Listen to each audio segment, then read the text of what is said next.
Welcome back, guys, to it's technically episode 53, but it's episode 1 of year 2 of the Uncleanables Podcast, and we're kicking it off big with a special guest today. We've got Alistair from Dunse Power Cleaning. Hello. No Dan today, unfortunately. I haven't sacked him.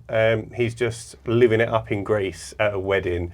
So he done Amsterdam last week, he's in Greece today, and he's in Mauritius next week. So I'm going to try and pin him down for a day or two to try and capture some couple of episodes. But we are ahead of ourselves. Which is nice. But to kick it off, Alistair, tell us about your business, introduce yourself, say hi to the people. Hello, so I'm Alistair Dunse from Dunse Power Cleaning. Yeah, so it's an exterior cleaning business. We're in kind of a place near Edinburgh, kind of covering the central belt of Scotland. And yeah, we do roof cleaning, gutter cleaning, pressure washing services, render, don't do windows. But yeah, that's pretty much it. So what would be quite interesting for people, because I think a lot of the people that watch our podcast are just starting their business or relatively new to business. We've got a few, veterans in the game, but a lot of them are trying to get to that point. Tell them how long you've been in business. So it was last April there, so a year and 9, like half a year, almost going on 2 years in April. So not long, to be honest. So about 18 months. Yeah, about that, aye. How many vans have you got? So got 2.5. 2.5 vans. One's kind of like, we've got two, so employees, we've got Jamie, we've got Angus. They're sharing a van. Right now, actually, they're in a van each today because I'm in London. So they're actually tackling their first roof themselves this week, so fingers crossed. So your hands off, your hands off. So yeah, they're doing that. And then we've just hired an office lady called Sarah. She's starting in October. And yeah, she's going to be hopefully taking off some of the just menial tasks like doing quotes, phoning up customers, asking for reviews, scheduling the jobs, doing emails, doing social media, that kind of thing. Just hoping, just because you'll know yourself, like, we're joking today that you're saying that you finished at like 1 o'clock or whatever, but you're doing this, you're doing YouTube videos, you've almost got a second job, and people don't actually realise how much work that is. So yeah, she's there to hopefully do all the repeatable tasks that I can then just go and try and get more work in. Yeah, so you mentioned there that she's going to be doing quoting for you. Yeah. So she's just doing the email part of it. Oh, so you still go and visit the job? I don't visit any jobs. So what's your quoting process? So someone will get in touch either on the website, they'll phone me up, I'll ask for their full name, address, email address, phone number, and then I'll see if they've got any questions, and then I'll just explain to them that I can come have a look at it if I really need to. For example, if there's any foliage covering the roof or covering the driveway, or if it's a bit awkward. But I can just do everything from Google Earth. And I don't know, I've not seen any mad drop-off from going in person. And the only good thing about going in person is you could be like, oh, do you need that cleaned as well? So I done exactly the same thing. So yeah. I was visiting when I first started, when I had more time. Yeah. I very quickly realised that it's not sustainable practice for growing a business. Unless you have someone full-time doing that, which is fair. But yeah, but then even then, I'm not even sure if you've got full-time.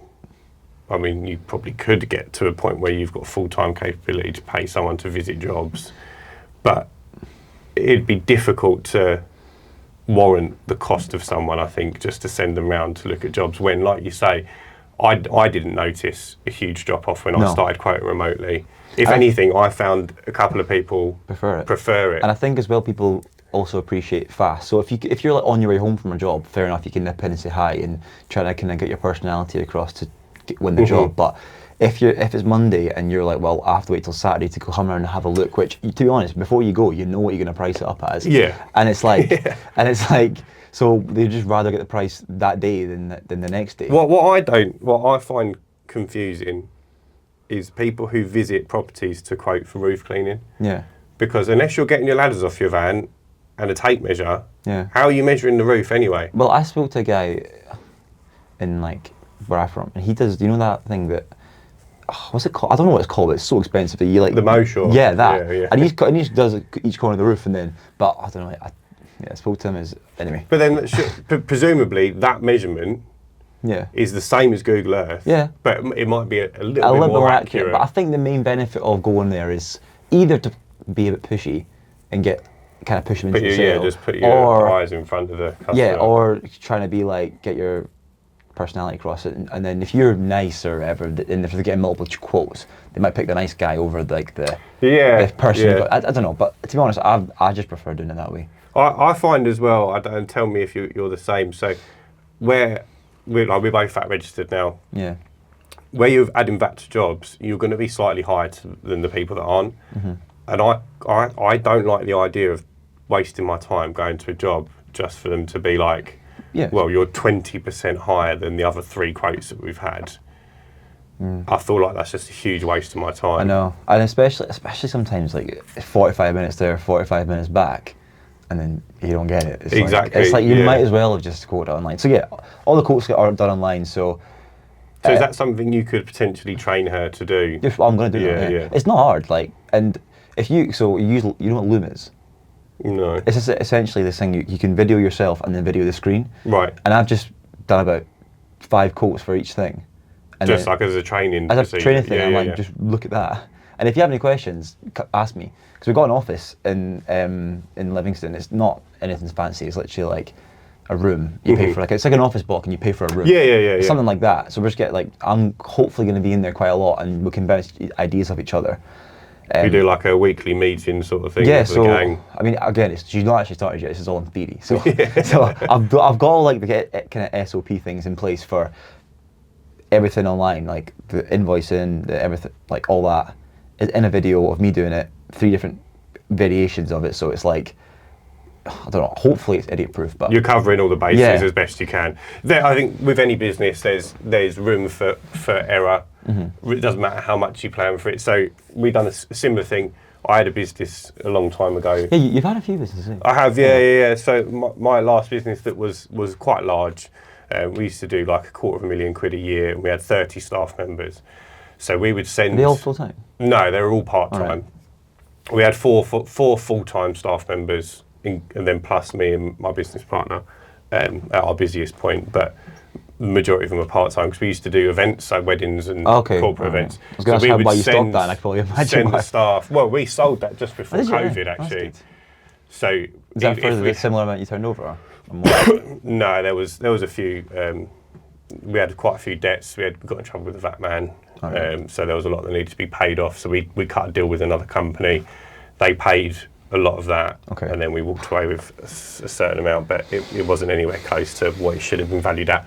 But if we'd kept it for another, we sold that in February, maybe March, and then the following March, COVID hit. And it was costing us about 20 grand a month to run that business. Mm-hmm. And I think the what you'd get from the government was like 25 grand. So we might have made it 1 month into COVID. Oh God, yeah. And then it would have been game over anyway. Oh well. But we done a similar thing. So it was before. I say before, like I'm ancient, but technology wasn't as good as it is nowadays. So we filmed ourselves putting up the booth, changing print media, and then we'd put them in a WhatsApp group chat for people to watch. Yeah. The trouble we had was a lot of wedding venues don't have any signal, so they couldn't actually watch it on site. All right. Well, I put it in the thing called Notion is. No. It's anyway, just look it up. I just organise all that in, and all the videos are saved in there. Mm-hmm. So I've tried to make them for everything, like even putting up scaffolding, how to put up a ladder, how to put you have to put the ladder on the roof rack. Like you'll honestly, like if you've got staff, you just it's like every base you can. So one time we were like putting the ladders on the roof, and then one of the guys put the roof rack ladder. Sorry, what's it called? The roof clamp thing. The thing that you hold the instead ladders of hooking down. it onto the actual thing, they just hooked it onto the ladder itself. And I'm just like, how could possibly? So yeah, anything you can think of, you need to film a detailed thing how to do it. I've done that. Everyone's done it. Even the small things now it's like I make it a big deal of put the roof clamps on the seat of the van. Yeah. So you don't forget to put it on, because you'll know if you put it on the roof, you just drive off, it's gone. Yeah. And we're so going off topic right now. No, but I completely agree with you. And anyway, little things like that. Yeah. So employees, we've got Angus, Jamie, and myself. We're all in the tools kind of. I'm 3 days a week. They're full time. They kind of share a van. I get it's kind of a 2.5 van. One I'm trying to sell at the moment, but it's a Montessori. So 2 vans really, and then but we got so Angus, Jamie. In the So van. them two normally them two team up. Yeah, they're and then you go on your own. Yeah, well, for not whatever you're doing. it's usually to help with the roof. Right. So I'll try and book 3 roofs in the week, and then the rest of the days are piles, gutters, conservatory cleans, all that stuff in those 2 days because they can do them easy themselves. And I'll help with the roofs, but I don't actually need to be there. Hopefully, they know what they're doing. They know what they're doing. Yeah. So you trained them well. So following on from that, in 18 months to be as busy you are, how are you getting your jobs in? What marketing are you doing? What do you think works best in this industry? Well, we use flyers, posted in the local groups, Google ads. I did a bit of Facebook ads, but I think we're going to try and start getting them properly done soon, and then check and trade. So pretty much everything.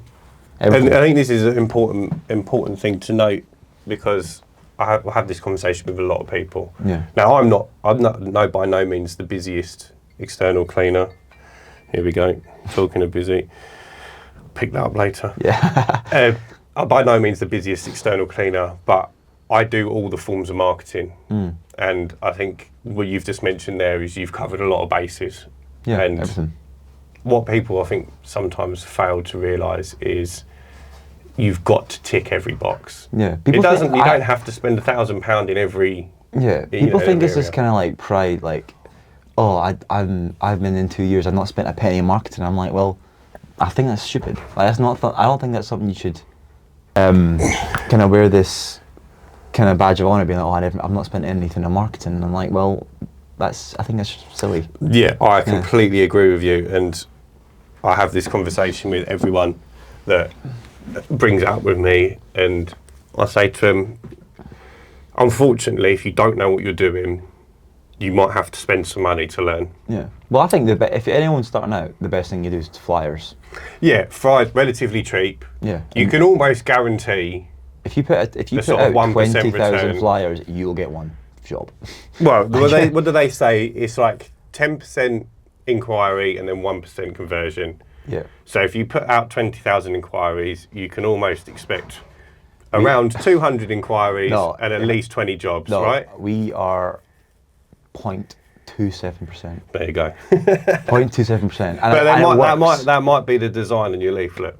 I don't know, because I've done a few and this one's good. And like, but then again, we do 20,000 a month. So with your leaflets, I designed a leaflet for a friend of mine yesterday. Yeah.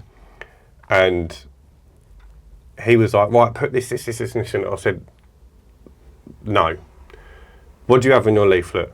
Mine's like, it's a picture of me with my arms crossed, and it's a handwritten thing, Ben's gutters kind of thing. Yeah. And it's like it works. And then it just be like, hi, we're cleaning your neighbour's gutters in the few weeks, or sorry, we're cleaning your neighbour's. I think it's whatever we're pushing is like driveway and roof, driveway. So it's a specific service. Yeah. And then on the back, it's got a before and after of each of like a roof and a driveway, or a roof. Usually 2 roofs if it's like a roof season. It's not if it's not driveway season, I'm not pushing it. And then just got the phone number on the bottom. And then do you deliver them yourself, No. or are you using a company to deliver Company them? does it. Yeah.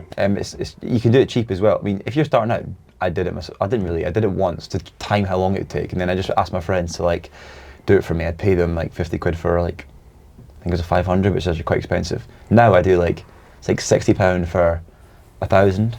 I think that's still quite expensive. Really? Yeah, I'm sure Dan had 4,000 leaflets delivered, and I'm sure he paid 40 quid for 1,000.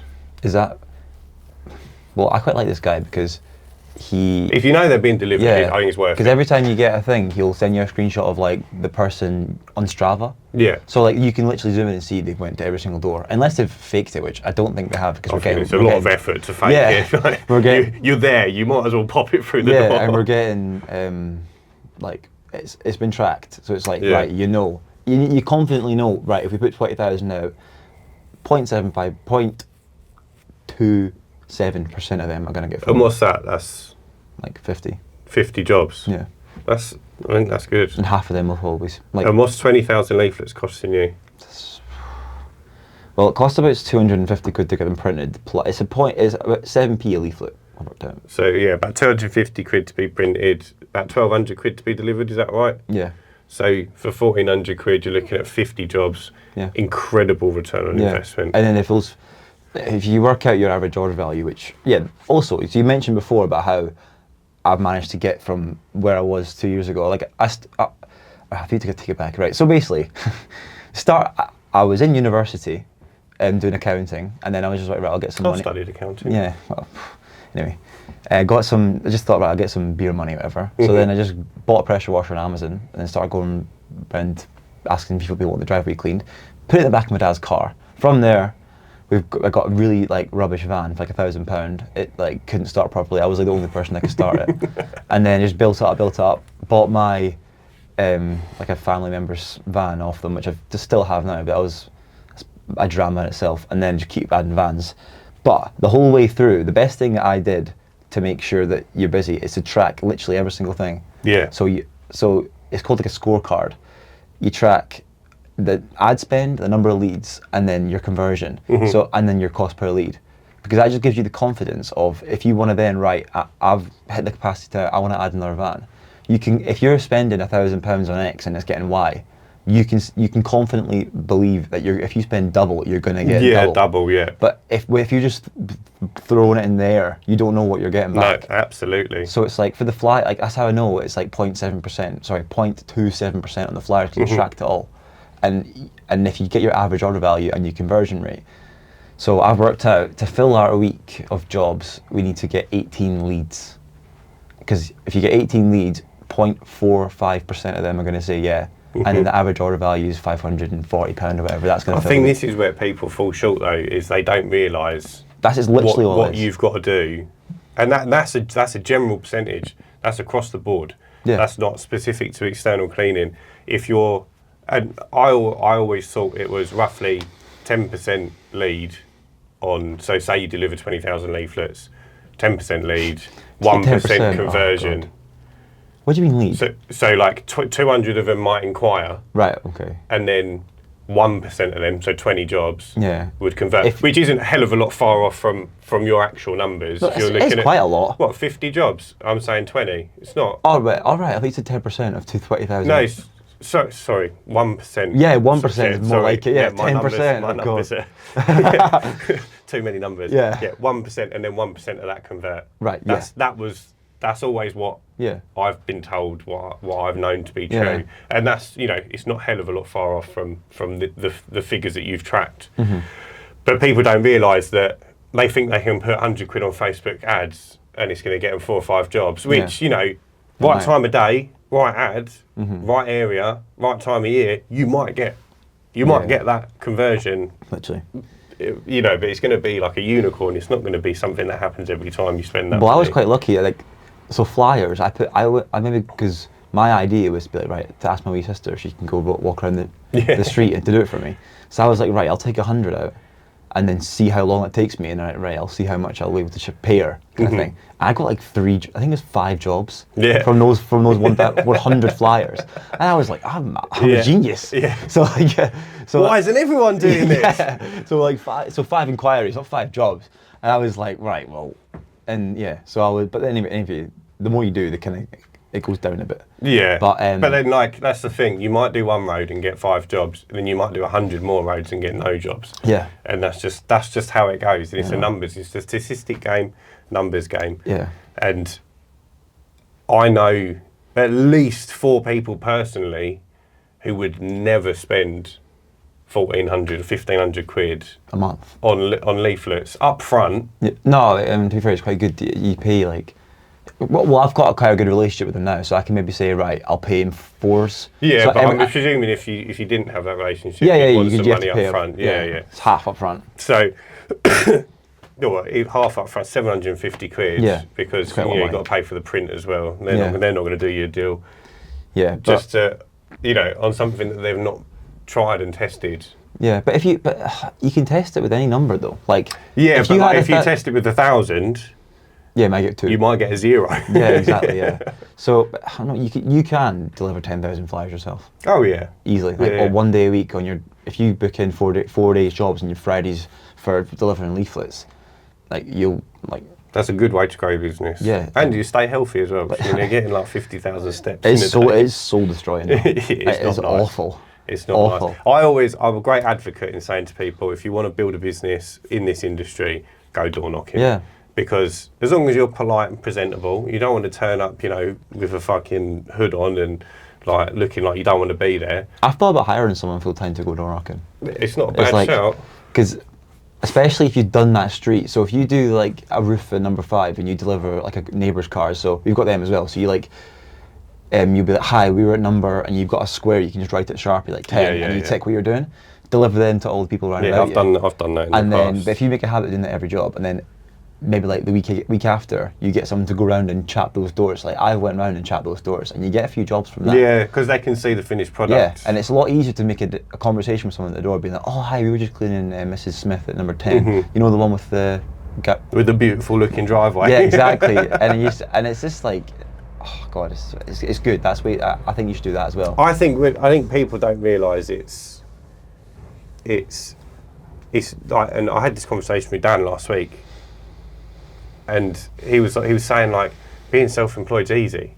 I listened to that. Yeah. And I think it's one of the hardest things you can do. Yeah. If you want to do it to a certain level. I mean, anyone with a bit of drive and a bit of know-how about them and who's social could start a business and be it's hard. Semi-busy. Like if you know a lot of people, you can say, "Oh mate, no, start doing driveways. You want your driveway done?" Someone will have it done. Yeah, that's the good thing about being. If you're older as well, like your mates are gonna have a house. It's like, yeah. I was younger. I was like, but I'm 22. Like, and then so when I started at 20, like your pals don't get their driveway done. No, but So but then at the same time, for like to cover your bills is one thing.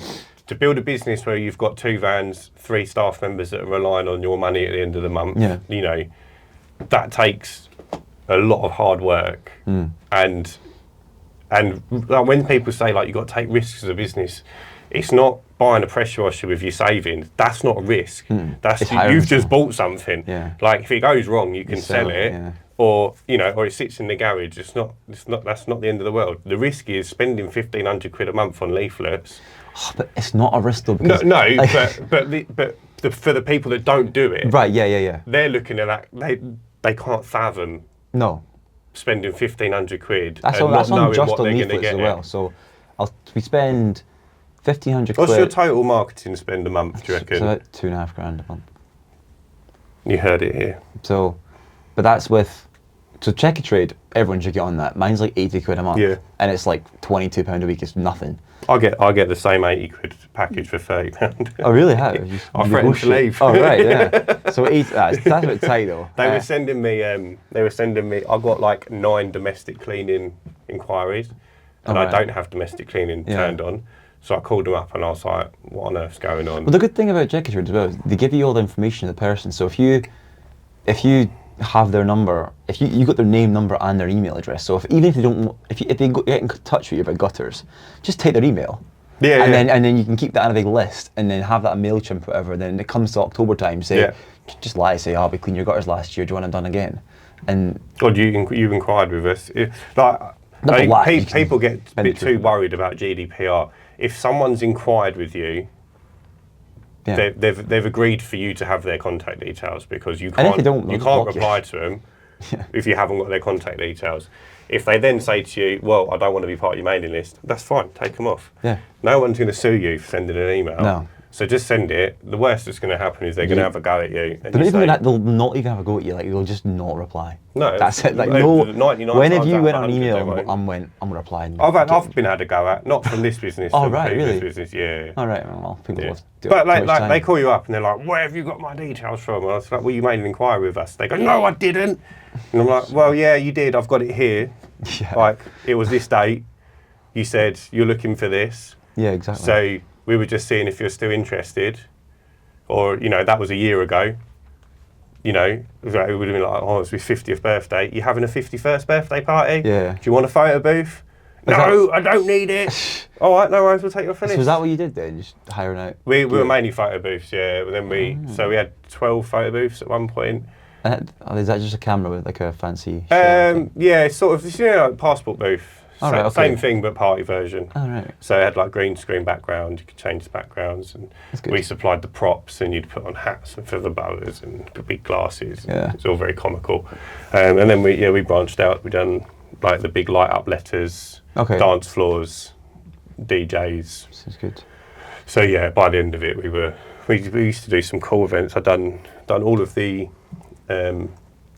concerts at Wembley one year. Really? For the VIP box holders. Did you meet any famous people? No, but I got to watch all the concerts. Oh right, that's good. So it was the year they were doing Spice Girls reunion tour. Oh, right. That was the highlight. Yeah. Not so much for a 30-year-old though. Like the Spice Girls were big when I was young. Bon Jovi, I think, were there. All right. I can't remember who else was there. But yeah, that was quite cool. We'd done the Royal Variety after party, met George Sampson, Tom Fletcher from McFly. Oh yeah. A few other people. Sounds good. James May, we had in the booth. We'd done Frank Bruno's daughter's wedding. Are these all local here? No. We used to cover, so we're where we are in Essex, near Southend. We would do 2 hours up, 2 hours down, so basically to Brighton, which was like 2 hours and 15 minutes. Yeah. So we'd cover all the way to Brighton, up to sort of the top of Hertfordshire. You're speaking Chinese and then basically the whole way around the M25 to the other side of London. Oh right, okay. And central, we used to do a lot of work in central. Did you just London. literally think, you just get into a bit of bother and we're like, right, you need to just get out of this situation? Is that what you said? We got to a point where my business partner was just buying more stock. All right, just kept buying stock to rent out, and we got to a point where we weren't renting out the stock that we had, and because he was buying stock and we weren't renting it out, we weren't making any money. All right, okay. And I said, I'm doing all this work for nothing, for relatively nothing. Yeah. And you're sitting in the office just buying stock. So either you need to match what I'm doing, and it just sort of fell apart. And I said, before we fall out, because he's my best mate, he's the best man at Iden. Oh, really? Still? Yeah. That's good then. Still to this day. I said, before we fall out, I said, let's just... It's done. We've done it for 6 years. We started when we was 21. And as you can imagine, going to like weddings 5-6 times a week, corporate events, lots of booze, not that there was a lot of women there, but that wasn't why we done it. But it was a party atmosphere. Yeah. And as young men, it was great. People loved it. But then we got a bit older, started settling down, and it was like, once you've been to one pissed up party, they're all the same. Yeah. And then by the time 6 years come round, just sort of like dreading going, there's going to be some pissed idiot. Did you ever get like any bother with that? Loads. Really? Yeah. Got squared up loads of times, more times than you can remember. People sniffing coke in the booths. One guy took a shit in the booth. And then you've got to sit there and go, what you've done's unacceptable. We're going home. Yeah. But it's a 45-minute pack down. Oh, so whilst you're packing down, like they're arguing with you. Yeah. And you're like, you've pooed in the booth, man. That's awful. But because they're pissed, and they don't care. They think it was funny, and they don't. It's pretty funny. In hindsight. Yeah. But these booths are like $10,500 each. I know, yeah. It's like, I don't want anyone. I've got to go clean that up. It's not funny. I've got to take it back, disinfect it. I might have to replace the seat. Oh no. If it's a bit too ingrained. Not cool. It's also quite like a unsociable hours as well. Yeah, so we'd leave at like 3 o'clock in the afternoon, and because it was our business, I was getting to work at 6-7 o'clock in the morning, sorting the vans out from the night before. God, so you had vans as well? We had 5 vans, yeah. So we had one. Sounds stressful. So we had 2 like what I've got now. Yeah. And then 3 small vans that would be sent out to individuals. So the big van would hold like 4 or 5 booths, and it would drop them off during the day and set them up. And then staff would go there in their cars, do the event, pack it down, and then that van would go back round and just load it back onto the van. Oh, right, okay. So then that all needed sorted out and reloading for the next day. So you basically sell it for how much all those booths were, basically? Pretty much, yeah. Oh, right, okay. Yeah, pretty much. Fair enough. Yeah, because at the point it wasn't making any money. Yeah. It was almost like a going concern. But for 5 years, we were fucking living it up, mate. It was brilliant. Yeah. And then especially How did you get your customers then? SEO. When we started, no one was doing SEO. It wasn't a thing. And do you do it with curbside? I don't at the moment. Why not? No. Do you know how to do it, or do you know how to do it? I do know how to do it. It's just a long-winded process. Yeah, and you have to put blogs on. My new website's being built. It was meant to be ready 3 weeks ago. But my best mate's making it for me. So. But it's expensive as well. Yeah, luckily he done that for a wedding present for me. Oh, that's good. But you can't really. I can't complain because it was free. But yeah, it was meant to be done. Yeah. So I probably will do some SEO on it. And the reason I haven't done it is because in this industry, no one's really doing it. So I think it'd probably take me 2 months to rank number 1. Yeah, it's quite good. I don't think it's going to take very long. Yeah. Whereas in like a more like a higher competition industry, it could take you 2 years to get to the first page of Google. Yeah. If there's a lot of people working on it, yeah, and you've got to then do more than what they're doing, and better than what they're doing. And it's a case of, I think, I did have a quick look at the keyword and search volume for this area, and there's not a huge amount of search volume, so I don't think you'd capture many more details. You might get some more corporate work. Yeah, that's what I think. It's like, because I've got a friend who's like into it, and yeah, he was showing me like how it all works. And it's not that bad. Like, see, if you've got the spare money, it's not even needing that much money, because all you need to do is like put blog posts up and have all the keywords in that blog post. Yeah, in short, but yeah. It's not. If you want to rank, you want it to be strong. Yeah.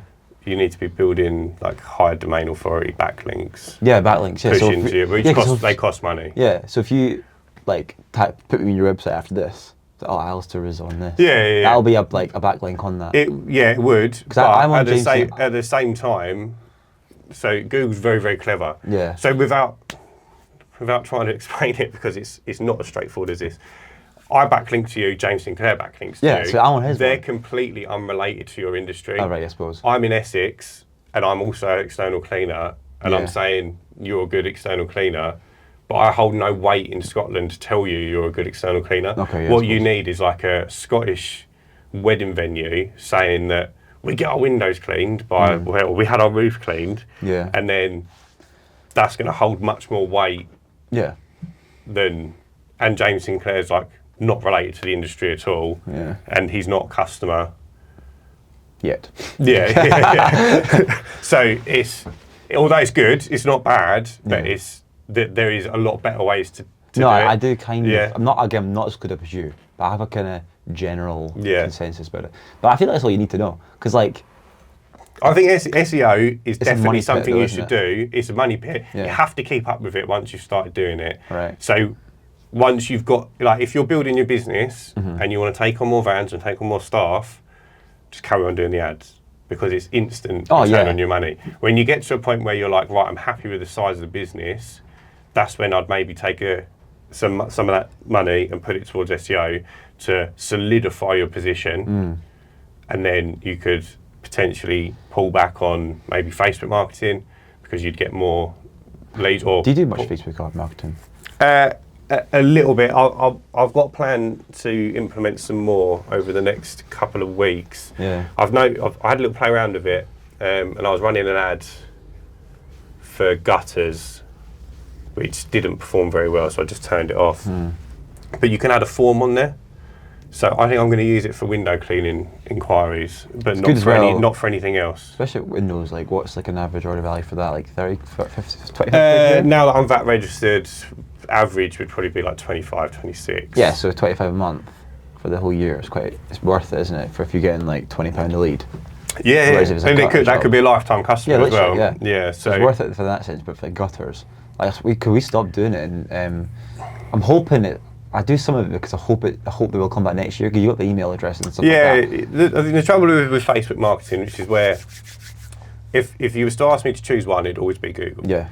Because with Facebook, so easy to get in touch. You get loads of folk who aren't even that interested. Well, Google, when you market through Google, it's intent-based marketing. People having to search for the service for you to come up in front of them.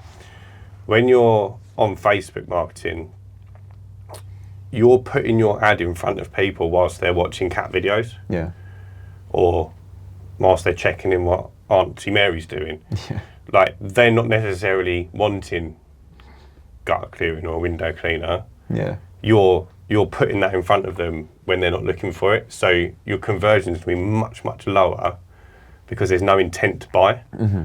Which is why if you want to put your money somewhere, I would always choose Google. Yeah, yeah.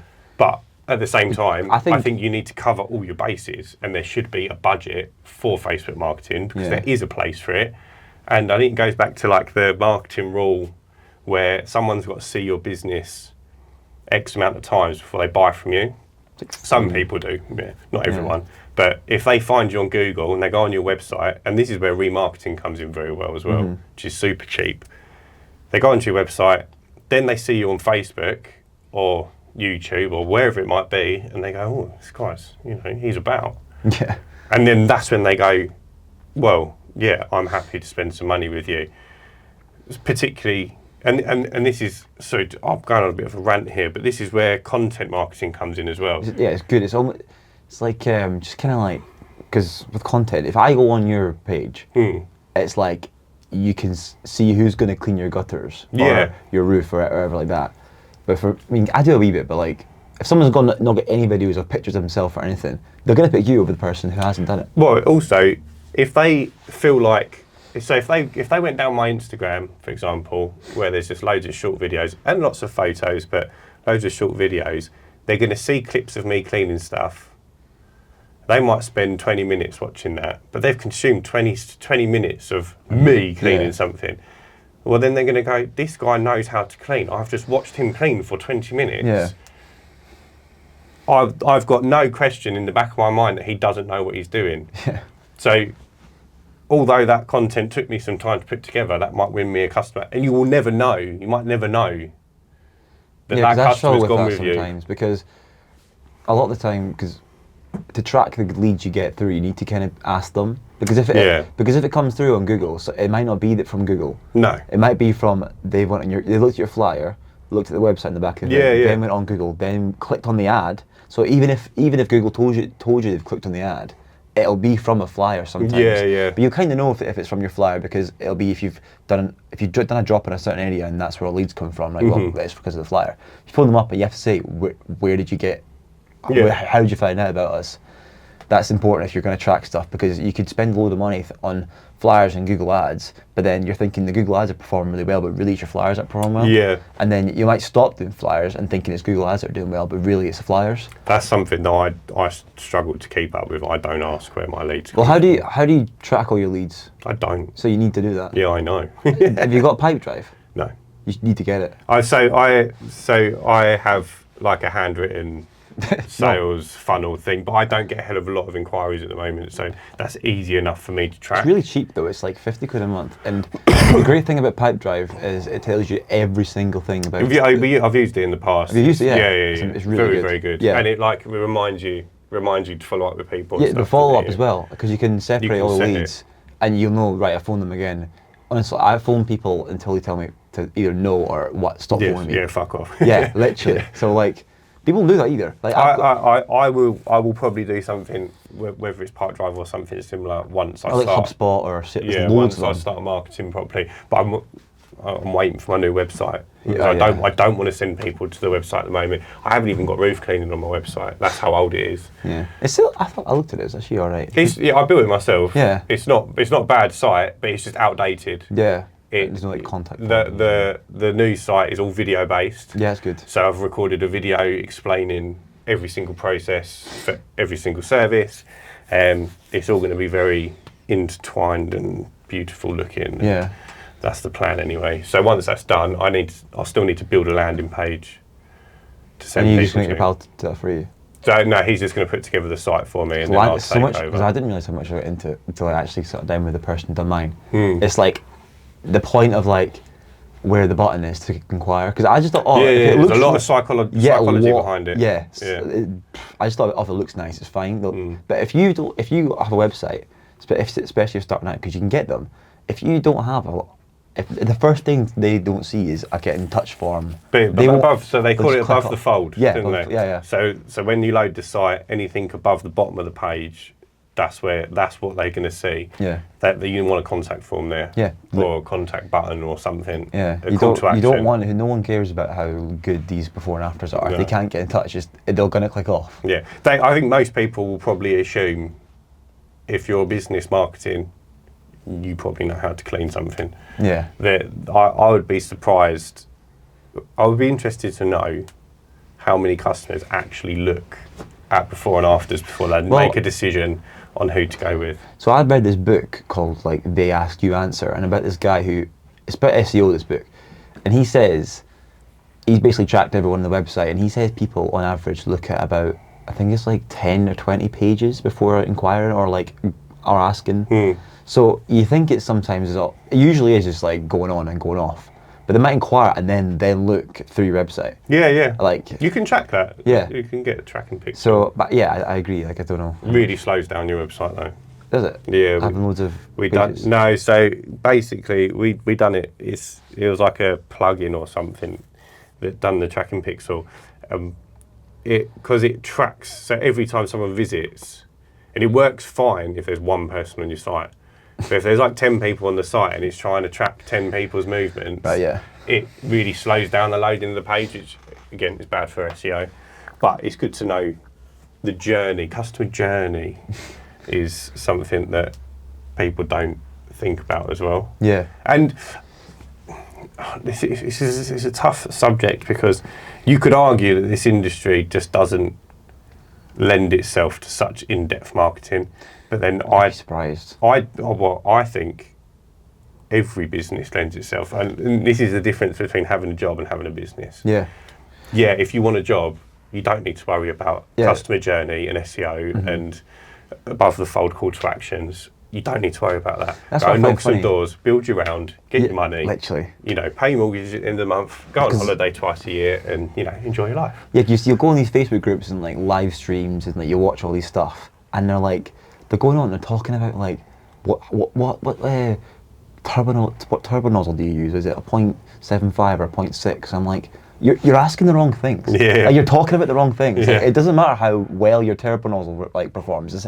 It's how much people can you get through your get in contact with you and how many folks you get the money off, really. Yeah. That's at the end of the day why no one goes. If you get 100 jobs in, you can buy every turbo nozzle. Yeah, work out which one's best for you. Yeah, and you'll see it on like the Facebook thing. People argue over like percentage of hypo and just really, really like just specific things that that's why I find like you talk to like plumbers and joiners, and they really hold themselves back in business because they're so obsessed with how good their job is. I think it's just the lack of need for marketing in an industry that's driven by self-employed job owners. Yeah, that's literally. I mean, I'd happily. Do you get buzzing to like clean a roof and stuff? No. Yeah, I'm not the same. I'd rather not do it. When I first started, It is satisfying. I know, obviously, it's satisfying. You like doing. You like being like, you like helping the customer and there's all that kind of thing. But if you could help people and not have to do the work, it's like. Do you know what I mean? So I have this conversation with a lot of people, like ultimately, and you go on the Facebook pages and you see it all the time, like, and they're like, oh, charge this. How much do you charge for this job?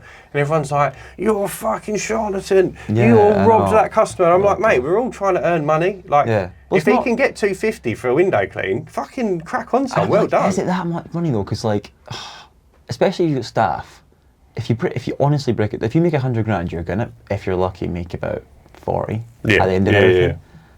I suppose after you pay yourself and stuff, but it's just. You need to charge that. I don't know how people. But then, and this is where it's nice to have someone who has my kind of mindset on the podcast, because you're seeing it from a business point of view. Yeah. So from a business point of view, it doesn't make sense to me to charge less than a minimum charge. The minimum charge is there because I don't want to go out for. And someone called me up the other day and they were like, it was a friend of mine. He's also an external cleaner. He just didn't. He's just been lazy. And he knew I was a bit quiet. And he was like, do you want to come clean my conservatory roof for 100 quid? I was like, no. Yeah. I was like, I will never come. I could be I could have bailiffs at my door and I still wouldn't come clean your Yeah. roof for 100 quid because that's just not how I'm built. Yeah. Like, So how many days window cleaning do you have? so if I really compacted everything and I worked proper days, because I don't work proper days, probably a week's worth. All right. Okay. No, That's maybe 10 days. 10 working days. okay. But And then I don't have it compacted. Do you sometimes think that having windows has almost kind of held you back?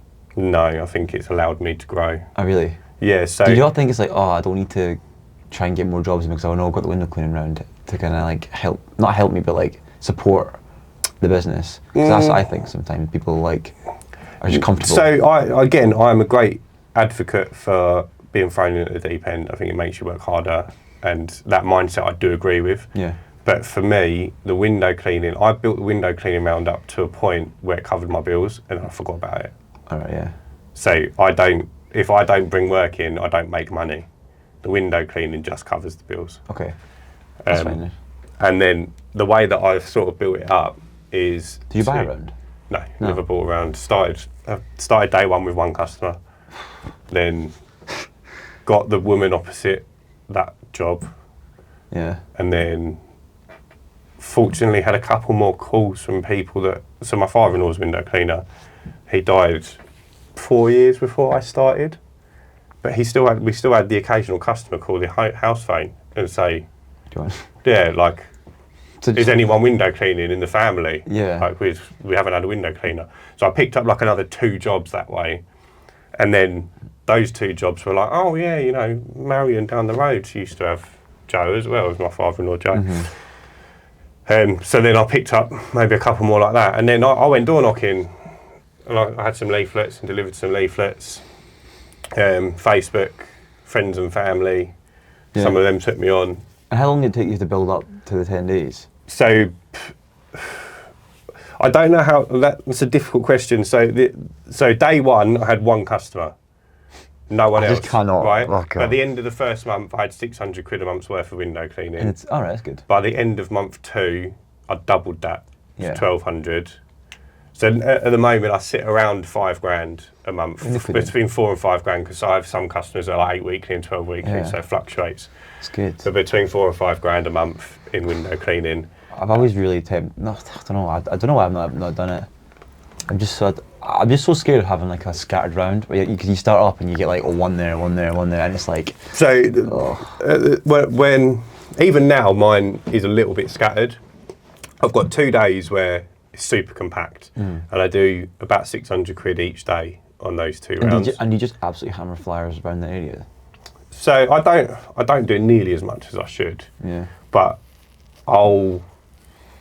sometimes I say to my customers, if your neighbour asks, I'll knock a quid off of both of your cleans, or... Just say you get them this month free. Yeah, sometimes I'll do that, yeah. Or if they're recommending me to someone, then I'll call them up and say, look, next one's on me.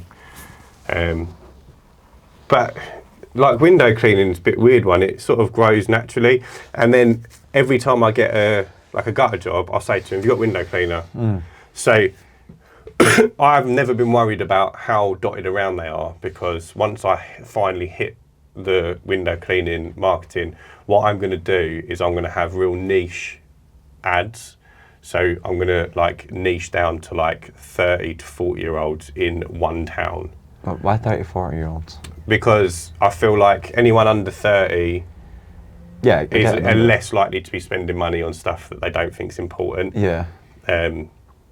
It's just like, that's just an example. It might not end up being that, and that might change as I do the ads and I see the results come in and I do some A/B testing. But it's going to be super niche down to that point where I can do that per area. So I have a different ad per area, and then I'll start building up the rounds that way. And then very quickly, I want to take someone on to do the windows. Yeah, because not here, but like, what gives me the confidence is like hiring people is quite stressful and quite hard. Like, because I don't have window cleaning, if I don't do any marketing or chase up, I have nothing next week. And I've been in that position before where, like this happened 2 weeks ago. Like people for some whatever reason, we're like, oh, can we get it? Everyone was like, can we start in September? So that last week of August, I had literally no work, nothing. And I was like, it was maybe Wednesday, and I was like to Jamie, I was like, I'm not gonna lie, we have no work for next week.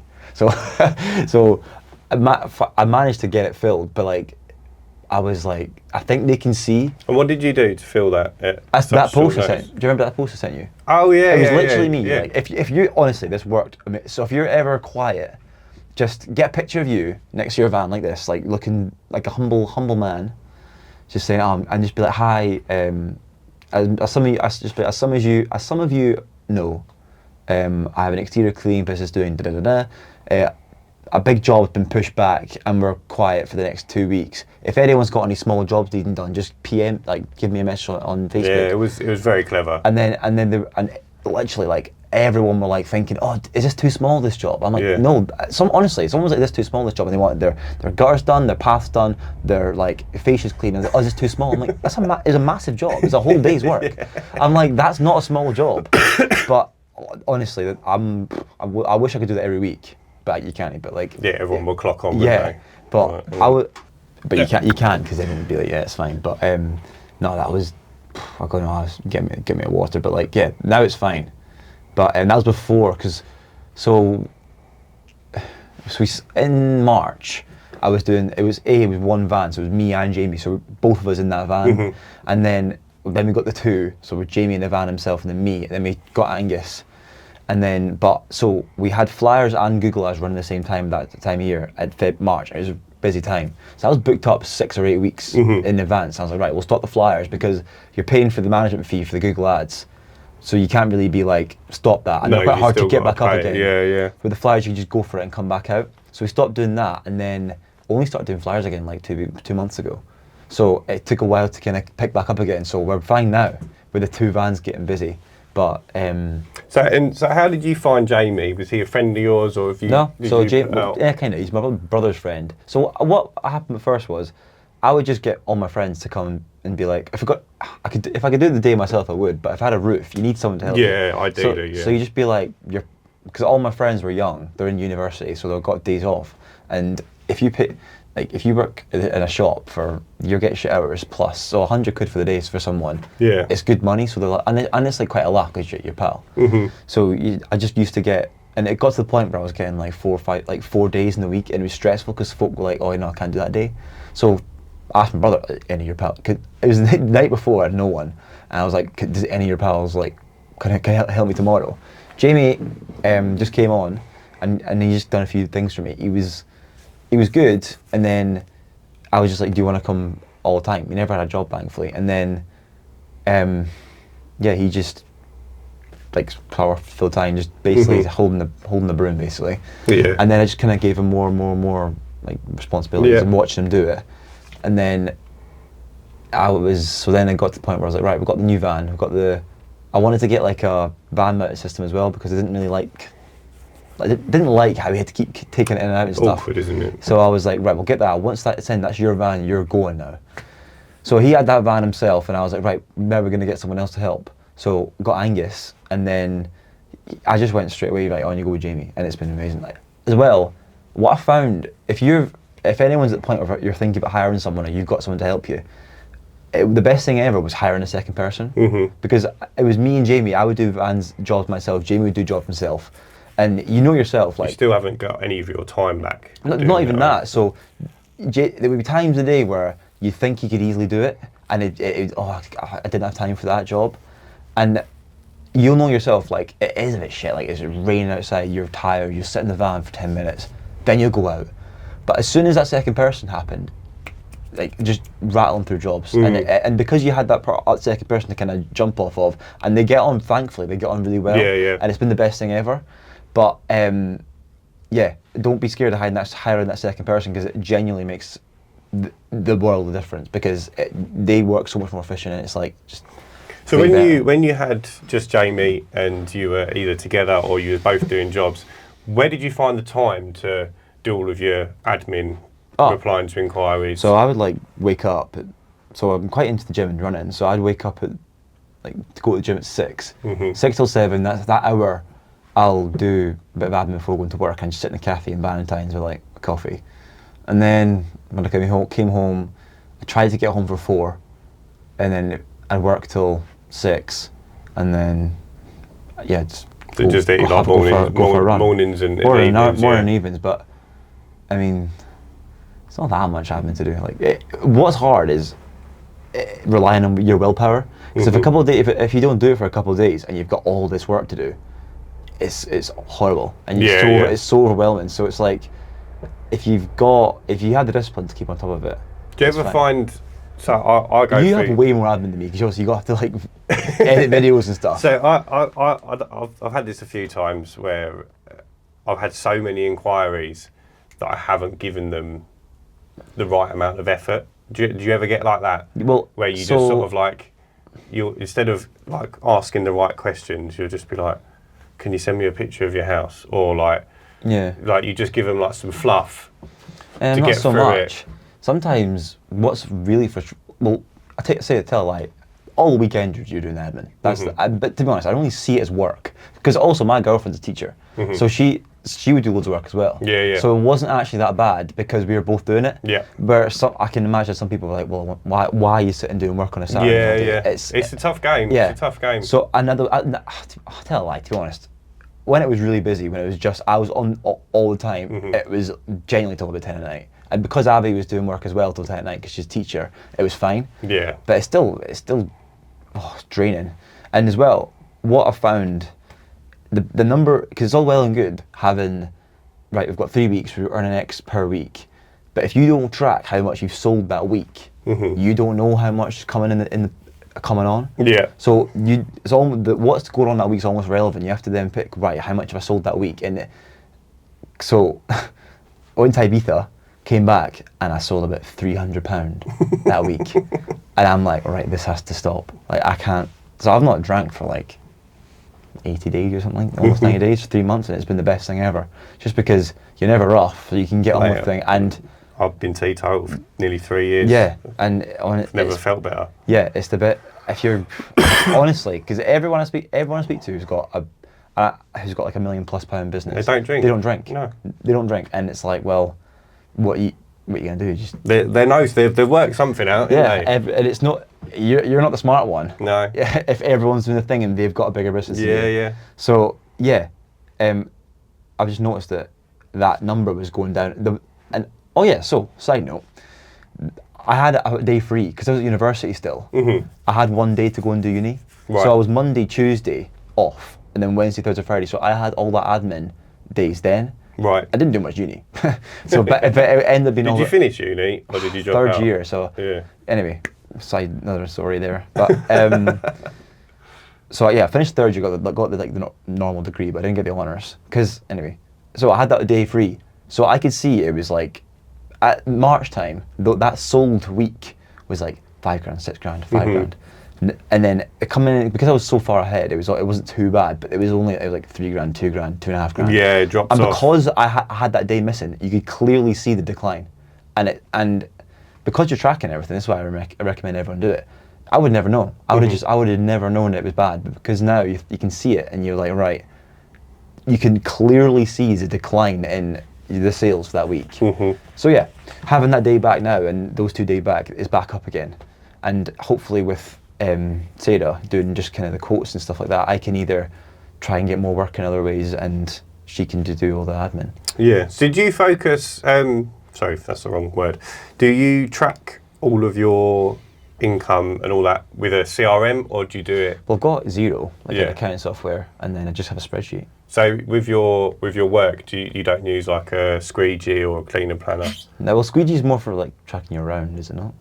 What does Squeegee do? So Squeegee is just a CRM. It's just marketed towards window cleaning. So it does have a I think it's good Jobber. Yeah. That's good. Jobber's good because you can like put. So Jamie can log on his phone and see what he's got for that day. Is that similar to Squeegee? Yeah, exactly. Yeah, so same thing. Yeah.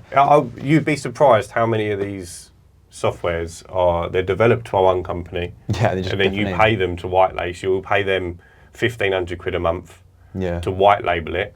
You'll create your brand on their system, and then you sell that to other people for 20 quid a month, 30 quid a month. Yeah, so he's a jobber. Same thing. Yeah. So they're probably very, very similar, if not the same. Is it so you basically book in your work and then your customer gets like a... Yeah, so you can invoice through it, you can send text reminders, email reminders. Literally. And it's a diary and it tells you what you've got going on. Yeah, that that's day. literally it, So that's been great as well. Yeah, I don't think I could run my business without one of them. But there's a lot of people that do. I only got Jobber, like, window cleaning is a bit different because there's so many customers in the week. So, but if it's okay when you've got like a few, like it's still quite a lot if you've got 2 people doing driveways all day, but business Cardiff. time, eh? Oh, bullshit, that one. What are we talking about there?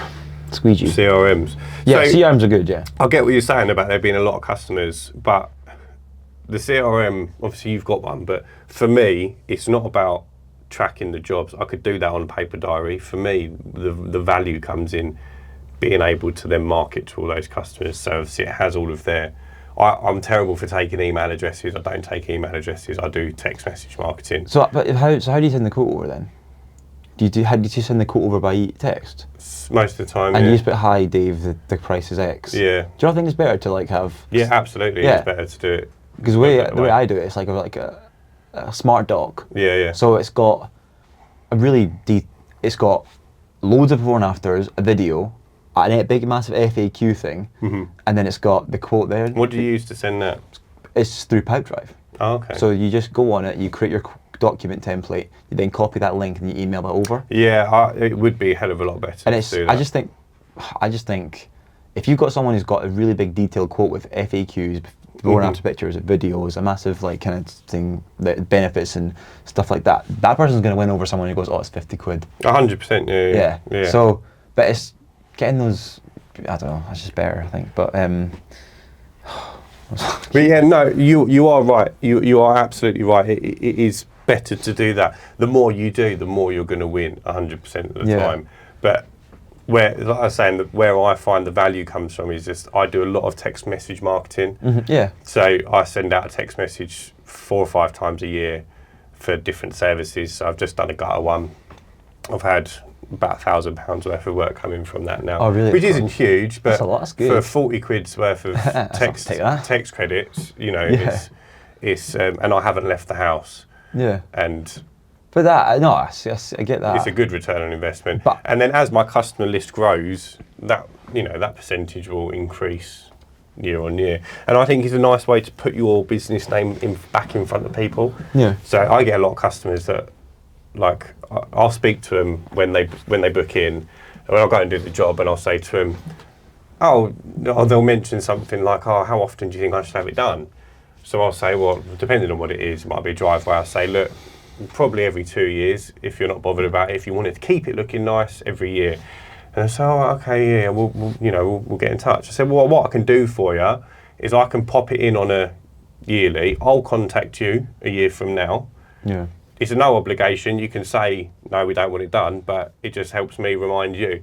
The amount of customers that I get go, I don't remember you doing my driveway. Oh, man, that happens all the time. Well, you go and be like, so the last guy did a really good job and blah, blah. But why did you not get him back? Yeah. Because you just lost his contact information. Yeah. Oh, the last guy, he did a good, but he didn't do a bad job.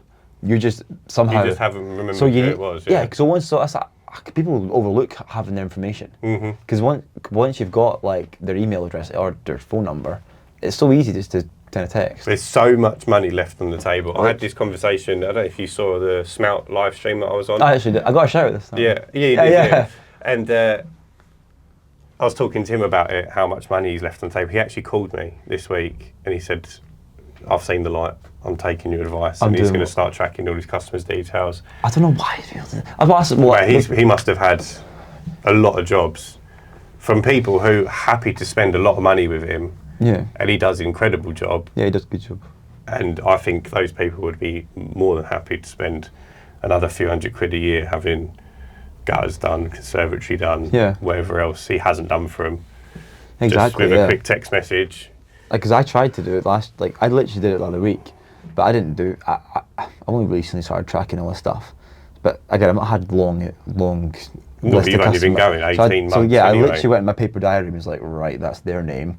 had to try and look up their name, but I did get jobs from it, and then because they used you before and you did a good job, they're going to use you. They're not going to use someone else unless you've like doubled your price, whatever. No, but I think it is your job to put yourself in front of them, because people just don't. No, I think they don't care about you. Well, that's like the main thing everyone does. It's like people think like everyone owes them something. Yeah. But it's like you need to go and get it. Yeah. Like people's like, oh, like you see it all the time. People will be like, oh, some person in my street got the driveway cleaned. I'm like, they probably don't even know you've got a business. Happens to me all the time. Yeah. Like window cleaning customers. Yeah. And I turn up and they've had their surface and faces cleaned. Yeah. And I'm like, but you could take that on yourself. Be like, oh, they're idiots. Like, why did they not choose me? But you didn't. No, I blame myself. Yeah. I blame myself every single time, because. But particularly one that did wind me up is that I'm the one who mentioned to them that their gutters were full. Oh, right. And they need them cleaned, and I quoted them. Oh, they just get some cheaper. And then they just went with someone cheaper. I will. At that point, I felt like saying to him, you know what, you can get them to come do your windows as well, because I'm done. But oh gosh, I'm mental sometimes. You'll get. I think literally the other day, I quoted someone like 160 quid, and they were like, oh, the guy last year did it for £55. I'm like, well, I'm not doing it for that much money. No, that text message I sent out, so it basically, all it was gutter season's coming up. Get your gutters emptied. If you wanted your surface and faces cleaned at the same time, we can do you a discount. Yeah. Right, get in touch for a quote. Anyway, within the hour, I had like 12 text messages from people. I think 8 of them didn't even reply from the quote. But, so, I heard you say that before, right?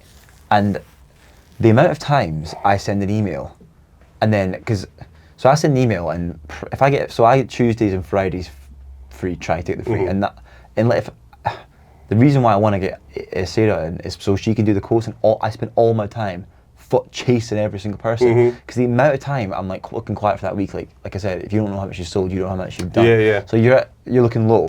The amount of times you go on, you'll phone that big list, and they'll say, like, oh yeah, I did see that. Yeah, oh yeah, put me in. Yeah.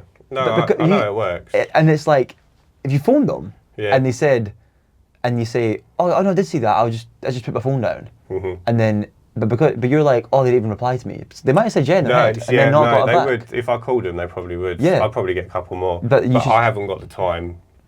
Well, I have got the time. I could make the time, but for me, it's like I'm not quiet enough to worry about. Yeah, I get that. 120 quid or whatever it was. It wasn't. It wasn't a lot of money.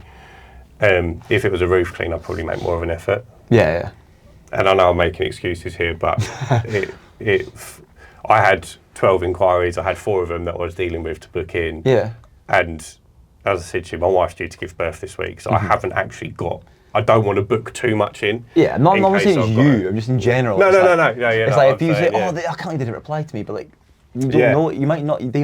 No, I do it all the time. Yeah. All the time. Yeah. All the time. I don't follow up enough. I know I don't. You need to do it. It's like. But it's so tough when you're on your own. And like you say, maybe if I didn't do the YouTube or the podcast, no, that's what I'm saying. Like I'd have more time to do it. So before, like I said before, I had that Tuesday free, and because I would go to I'm from Edinburgh, but uni's in Dundee. So I had to travel to Dundee, which is like an hour drive, and sit in the library. I had 1 class that day. So I sat in the library, and all I did was phone everyone up, and then go to my class and then phone everyone after. Because I made the time for it, it was just the best thing ever. Like, I guess being out of the environment probably helped as well. And but it just kind of sealed the deal of like, right, this phoning up stuff, you need to do it. It's when I first started, so year 1 and 2, I used to do it a lot. Yeah. And I closed a lot of work. Do you think you could easily hire someone who's like, who does editing and stuff like that? So, I don't make enough money from YouTube. But think about how much. I would lose money hiring someone to edit. Yeah, but you could just pay someone out of curbside and you spend all your time chasing up quotes.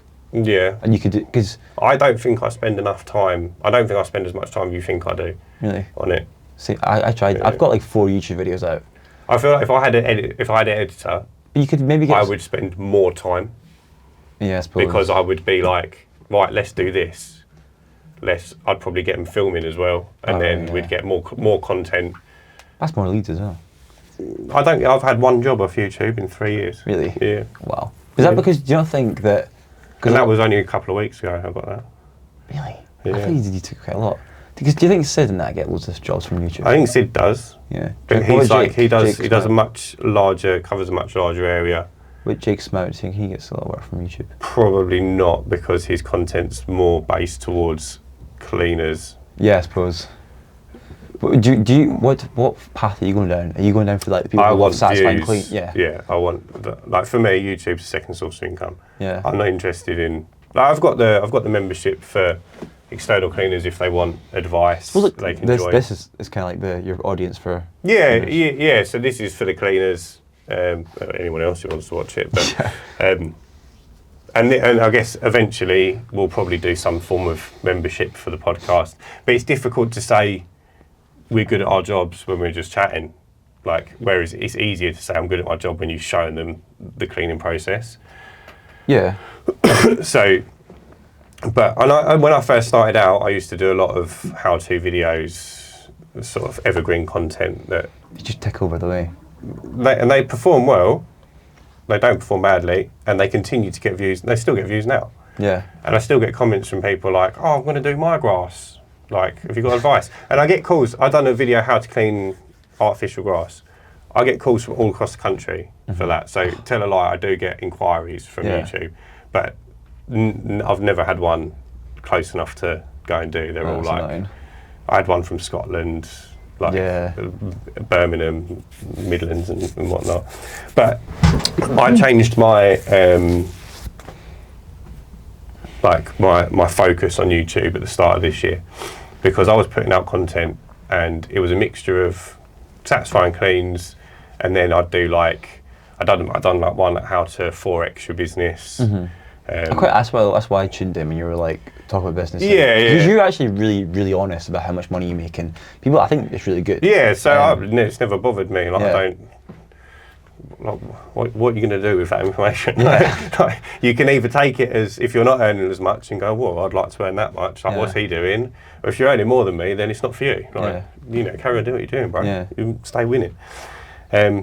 But I was doing all this like different content, just putting out content, and I was getting like 1,000 views, 3,000 views, and it was all in that way. And you're putting all this effort into these videos. But I think the problem was, like, I was doing the satisfying content, which other cleaners don't really want to watch, and then you was doing like this business content, which cleaners do want to watch.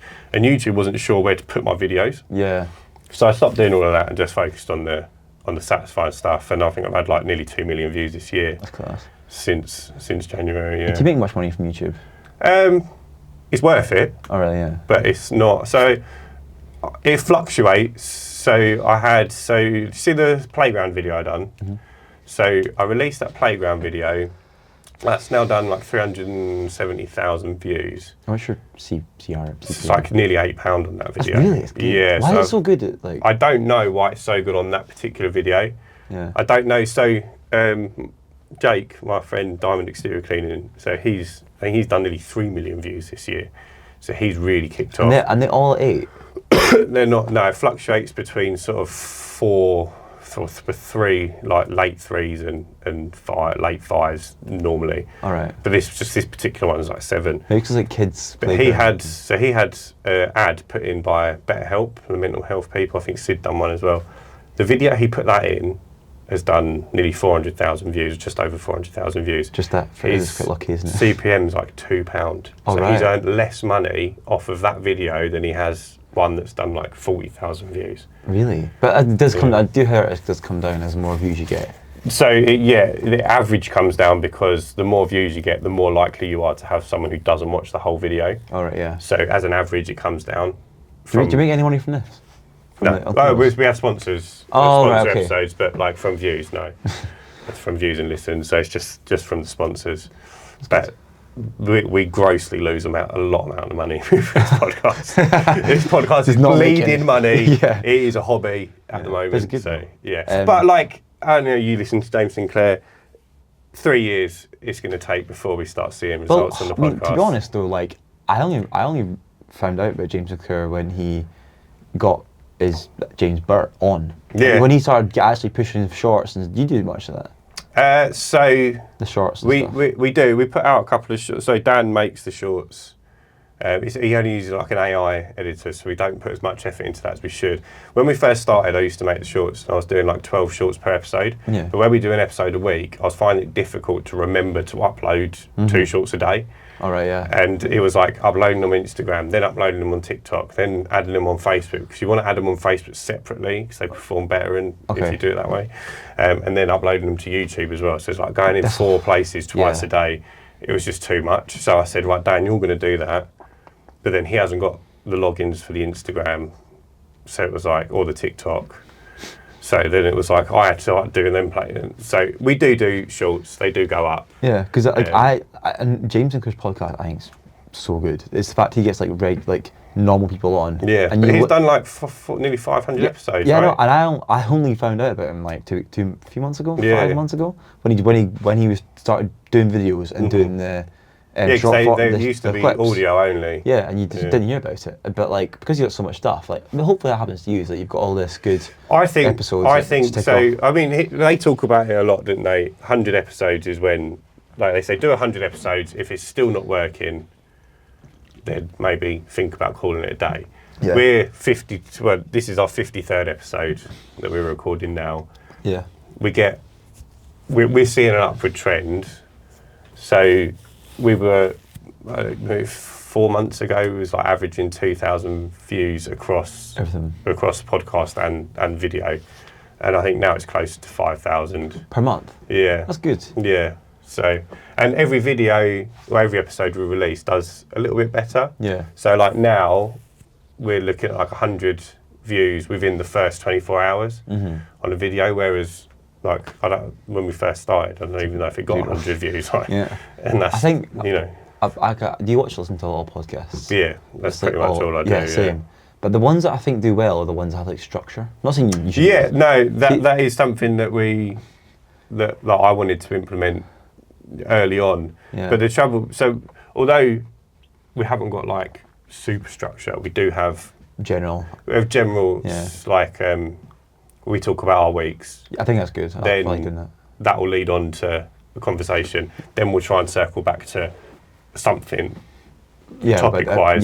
The trouble we found was doing it that way. We think it's a lot more engaging. It's better for the listener, but it's super hard to title. Oh, okay. So if you don't talk about something specific, what do you title the podcast?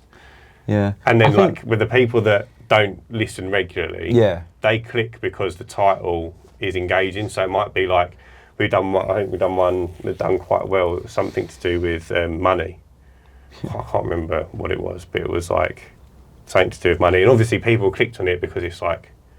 Well, that's why I think James do good, because every single title is like £12,000 a month, pressure washer cleaner. Yeah. So it's like, I don't know, I don't know. If you can relate to that, say like I went back on all of James's podcasts and I found all like the window cleaner, external cleaning episodes and listened to all of them because I relate to them. But I haven't gone back and listened to just every episode. Yeah, but I listen to every episode now as they come out, but you do learn something something from every single one. It's so good. But yeah, I think the biggest thing to take away like from his podcast is like for smaller businesses, it's just consistency. Yeah, and like a lot of the advice he gives is the same. Well, that's what I thought, because I started listening to him and I was like, he is a genius, right?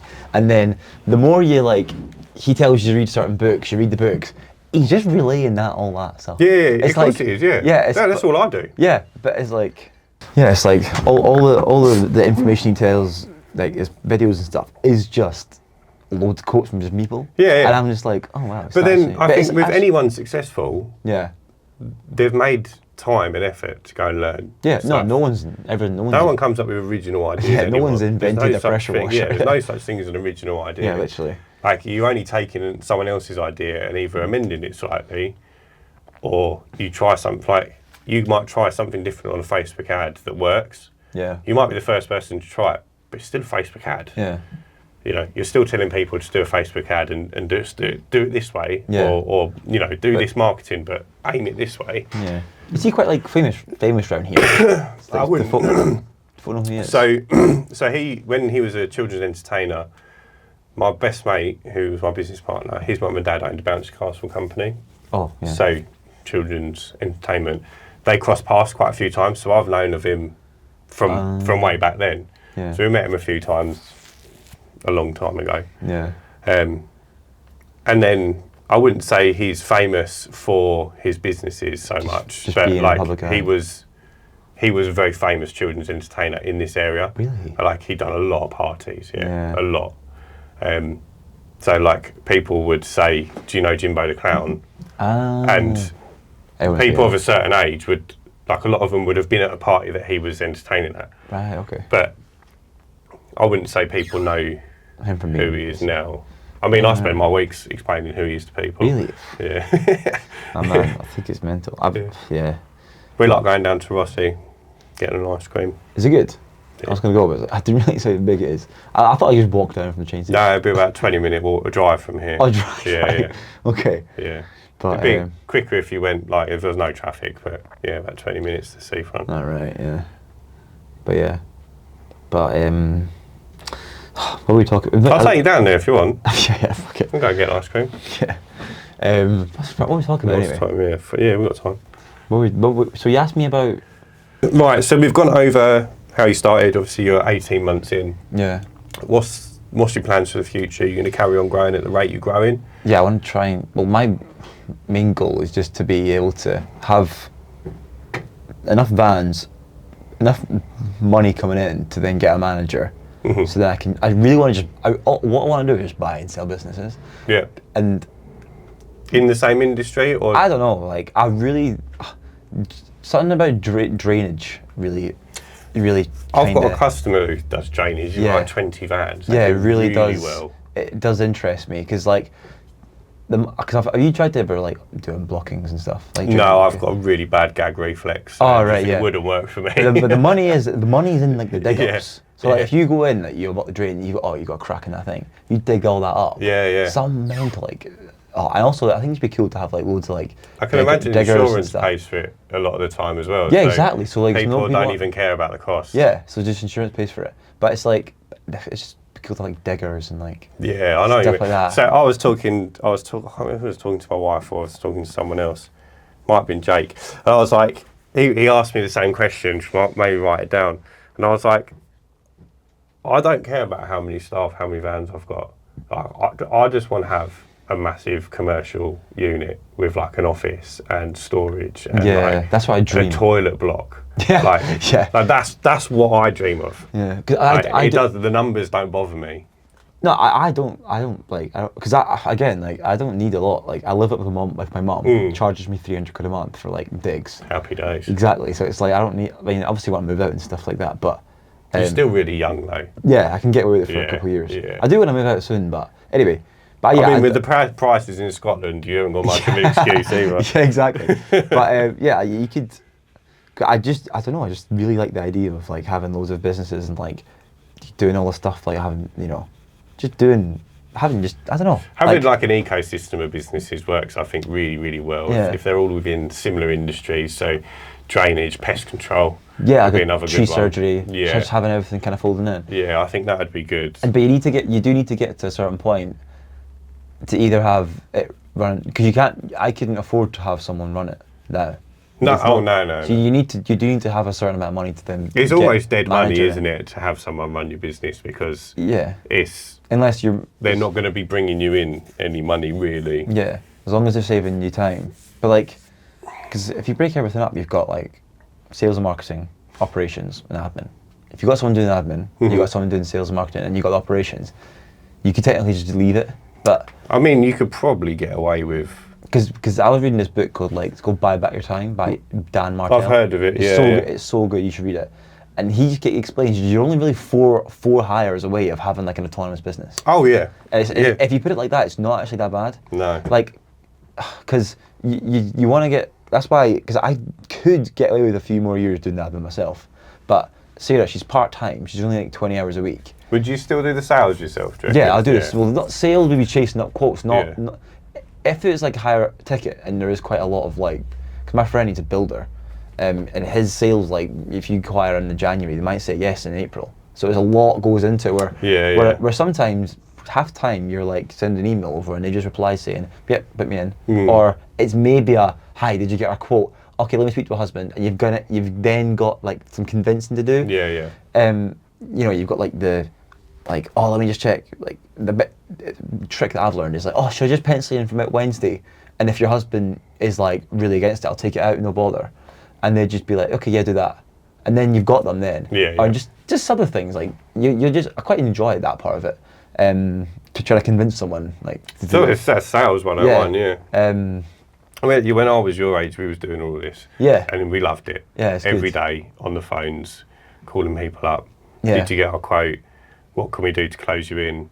What if I throw in this? Yeah, just Will it change your mind? Yeah, just stuff like that. And it's Yeah. like that's the things that make you the money. Yeah. And that's what you need to be focusing on. But we were getting like 15, 20 leads a day. So God. it was every mad. day. Yeah, that's like mad. I feel like if you had 20 a week, you spend like an hour chasing them up on the Monday. Yeah, it's not a lot. And then you got nothing to do. Yeah. So, but because like I said before, like getting Sarah in, I didn't need to have her there, but it's like you can then build on that. Yeah. So it's like it's a bit of a cost right now because she'll. But she can do all your tracking for you as well. Yeah, she's going to do basically everything that requires. Almost like a PA. She is a PA. That's literally it. But I don't know. It feels a bit.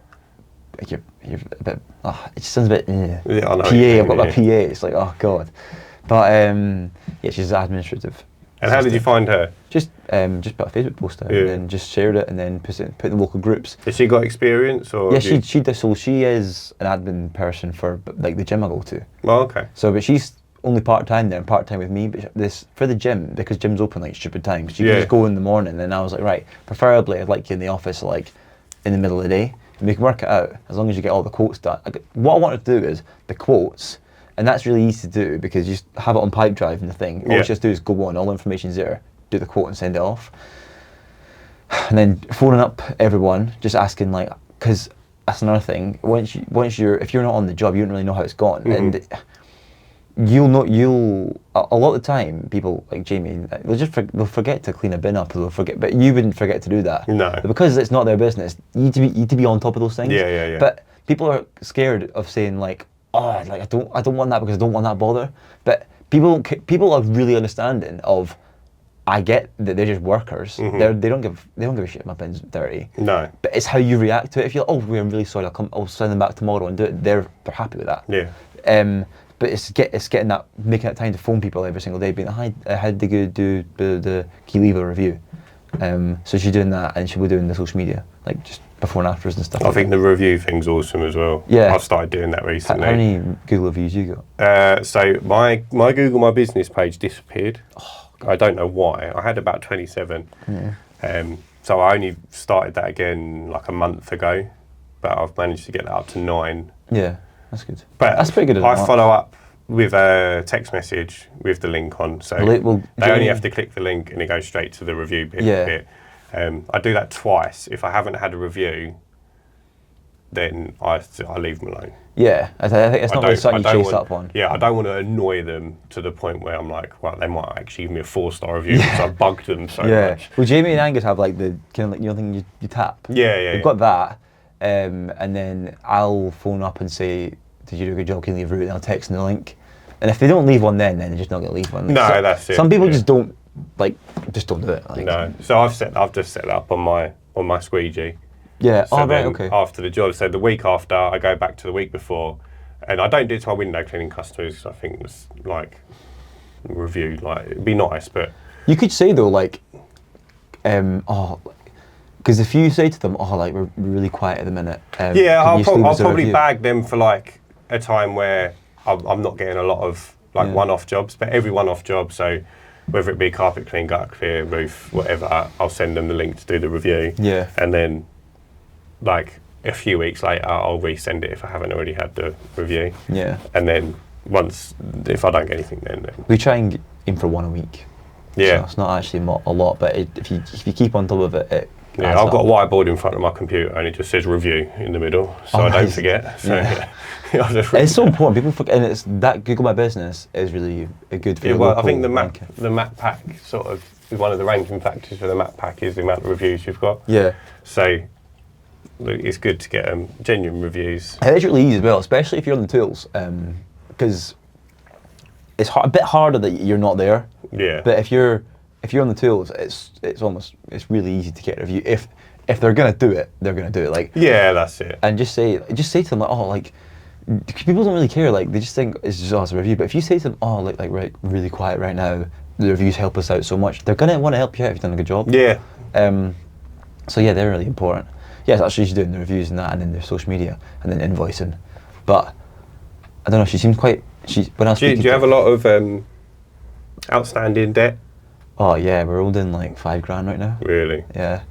And that's all. It's always kind of hovers around $4,000. So mine hovers around 2. Yeah. But a lot of mine's obviously window cleaning. Mm-hmm. So it's smaller. It's more people, but smaller chunks. It is stressful, especially when you get like cash. If you you pay cash, and you've got this outstanding debt, and you've got just a shit ton, not shit ton, but like, yeah, if you've got like a load of cash, and you're like, fuck, I've got no money in the bank. Yeah. You've got all this cash, all this money owed in. That's literally every single business has that problem, so you can't even complain. So I started not holding on to any cash. Yeah, I So don't like it putting at it all. into the bank. Yeah. I if they say, cause people give it to you thinking they're doing you a favour. Yeah, that's I'm like, you're not doing me a I favour. can't spend it anywhere. Yeah, you literally all you can spend it on is your food and just wasteful Look, a lot of stuff. places, like obviously if you go to the supermarket you can spend it, Yeah. but there's a lot of restaurants that don't even take Yeah. cash anymore, Oh, so you no. can't even like take the missus out for dinner. That's all it is for. And like, 'cause you can't really go on holiday with it either. You can go to travel agents. Gosh, really, is that right? Yes, yeah, it's a tin roof, Wow. so it's a little bit. And travel, or like, I'll just convert it into the euros and just take it over Yeah. and Yeah. declare it after. Yeah. But yeah, it's just, yeah, people think you're doing a mad favour by giving you cash, but oh, it's okay, but it's genuinely not. It's a pain. Yeah, it can be annoying. It depends. Like sometimes, like you want to buy something, it's nice to have a little bit of cash. Yeah, but I mean, But if you need to if you need a couple of new like t-shirts or something, just dip into the old cash pot. Taxmans don't watch our podcast, so it's all right we can say these things. But majority of the time, yeah, it's no good. It's no good to anyone, and I would much rather everyone just pays just the invoice. bank transfer. It's easy to track as well. Or card. I'd take card payment. Do you not think that's quite a high percentage though? No. Is it not? What is it like? So I think 500 quid cost me like a tenner. That's not quite a big. Or £10 for the convenience of being paid. I suppose. Like you're on the job and you've been paid. What's that? Like 1%? No. It's like 1.4%, I think. But you have like it's like £1 per transaction and then 1% or something like that. It's not like it costs me more money to pay cash into the bank. I just put it in like my personal transfer over. Yeah, you can only do that up to 20 grand now though. Oh fuck. Yeah. Yeah. You not had that text message yet? No. No. Not Oh, I've had it big time. Yeah, they're shit hot on it. So they've changed the rules since April or something. Yeah, I've since never May. had that much cash. Yeah, but over the year, it's not in one go. Oh, it's right. over the year. Okay. So you can't pay more than 20 grand in cash into your account. God. I don't know what happens when you get past that amount. Probably just get like I don't know where you get the cash from. Yeah, well, that's yeah. But it's not Obviously, illegal. Isn't it? No, but they charge you to put it into your business account. Oh right, okay. So you're defrauding their business by doing it that way. Oh right, so it's fraud. I don't think they care where the money's come from. Yeah. Like they're not HRC, they don't give a shit. Yeah. But they're missing out on the pound. So it's like what is It's it? expensive. £1 £1.50 per 100 quid in it. I pay. I thought it was really. I thought it was £5. Oh right, where I pay is like £1 per 500. Oh no, sorry, £5 per. Yeah, it's £1 per 100. Isn't Yeah, it? I pay £1.50 per 100. Yeah. So £1,000 cost me 15 quid. Oh, still. Yeah, fair enough. Yeah. So. Yeah. Have you ever had someone not pay you? No. No. I had someone come close. Yeah, I had someone Christmas last year. So the year before I had an issue with him paying, but he's a friend of my sister-in-law's. Oh really? Just. Yeah, we went to school with her. They weren't really good friends, but they knew each other. Anyway, I had an issue with him paying. He had like 3 window cleans outstanding, it's like 60 quid. Oh right. And I'm like super stubborn, I won't let it drop. No, but it's the principle though. Yeah, like, But I'll fight it to the ends of the earth. Like, Yeah. I will not let it drop. Anyway, he says to me, "Oh, mate, I'm not that I'm not paying you. It's awkward. I don't find time to do it." And I was like, "It's not really an excuse, but whatever." I said, "Tell you what, we can do. is you can pay me once at the end of the year, right? So how much was that? So I done window cleans. He had a couple where he skipped because he was on holiday or whatever. Then I cleaned his patio. So it was like 230 quid Yeah. at the end of the year. Still So I sent him, he didn't want his windows cleaned after October. He didn't want it done in winter. So I sent him the invoice end of September. Said, there you go. Pay it. Anyway, October, no payment. Another couple of weeks go by, no payment. Oh mate, you going to pay the bill? Yeah. Yeah, I'll get around to it. I'll do it tonight. No payment. Had that 3 more times. Then it gets to end of November, still no payment. I said, look, I'm not fucking about. I said, here's a notice of call. Send him a notice of call. Oh, you don't have to do that. You're just being ridiculous. It'll cost you more money to chase it in court. Like, I don't care. and I was like, I've not been paid anyway. Like, what have I got to lose? Yeah. I was like, I've got all these texts of you agreeing to pay me. You've not paid me. Yeah. I've got all of the, like, when I've done the jobs on my CRM, I was like, do you think I'm going to lose in court? Yeah, exactly. And he was adamant I was going to lose in court. I was like, this is not my first rodeo, bro. I've done this before. Yeah. Like, I'm not going to lose. I've got all the proof. You've agreed to pay me on text. I've got everything. I was like, and the notice of court ran out on Christmas Day, which was obviously a bit awkward because, like, and then I got really ill 2 days before Christmas. Like, I was bedbound. Was it like this? I had like neurovirus. God. So it completely, like, I just completely slipped my mind that it was coming up to this deadline. But I was like so adamant to make sure I didn't forget it because I was like, I'm going to send him the court notice on Christmas Day. Yeah, it's quite easy. That's what I did. Just sent a letter before action. Yeah. And then on the day that it expires, you just do it online. You just pay your 60 quid fee or whatever it is, and you'll get a court date 3 months later. Oh right, okay. Small claims, anything under, I think under £5 grand. Mine was 600 quid, so it wasn't that bad. But it's still annoying though, because like it's the roof clean. You got to pay their wage that day still. Yeah. You shouldn't be out of money. Yeah. But anyway, he I forgot about it because I was so ill, and then he paid me on Boxing Day and texted me saying he paid me. So he still left it a day after the notice had expired. So if I hadn't been ill, it would have been too late. Yeah. So oh well. But I think he was hoping I was going to do it, pay the fee, and then pay his outstanding. So I would have been out of fee, but I would have still taken him to court for the fee. Fair enough. Because I'm just stubborn like that. Yeah, but I just. But because I was ill, I'd forgotten to do it. Yeah. So. But yeah, that was my one issue. I've had I think I had someone who owed me like 15 quid for a window clean, and like. Do you ever think, oh god, I'm doing all this work for like 15 quid? Because it's not even. No, I'm there about 8 minutes. I know it's not even the 8 minutes. It's like everything around the. So I've done 8 jobs today. Yeah. Started at 8. So I had 9 jobs, but I'm not including the one I'd done at 7 o'clock because I went back home afterwards. Got to my first job at like 10 past 8. Mm-hmm. Finished at 10 past 10. And I stopped to get diesel in the middle of those 2 hours. That was 220 quid. Yeah. So it's £110 an hour. Yeah, it's good. Yeah. You don't earn that. You don't earn that roof cleaning. No, I know, but like £110 an hour. How much do you charge for a roof, like an average one? So I was charging £8 for a scrape, £10 for a clean, and then 15 for a clean bio and surface and fascias. All right, that's good. Do you times it like the pitch as well?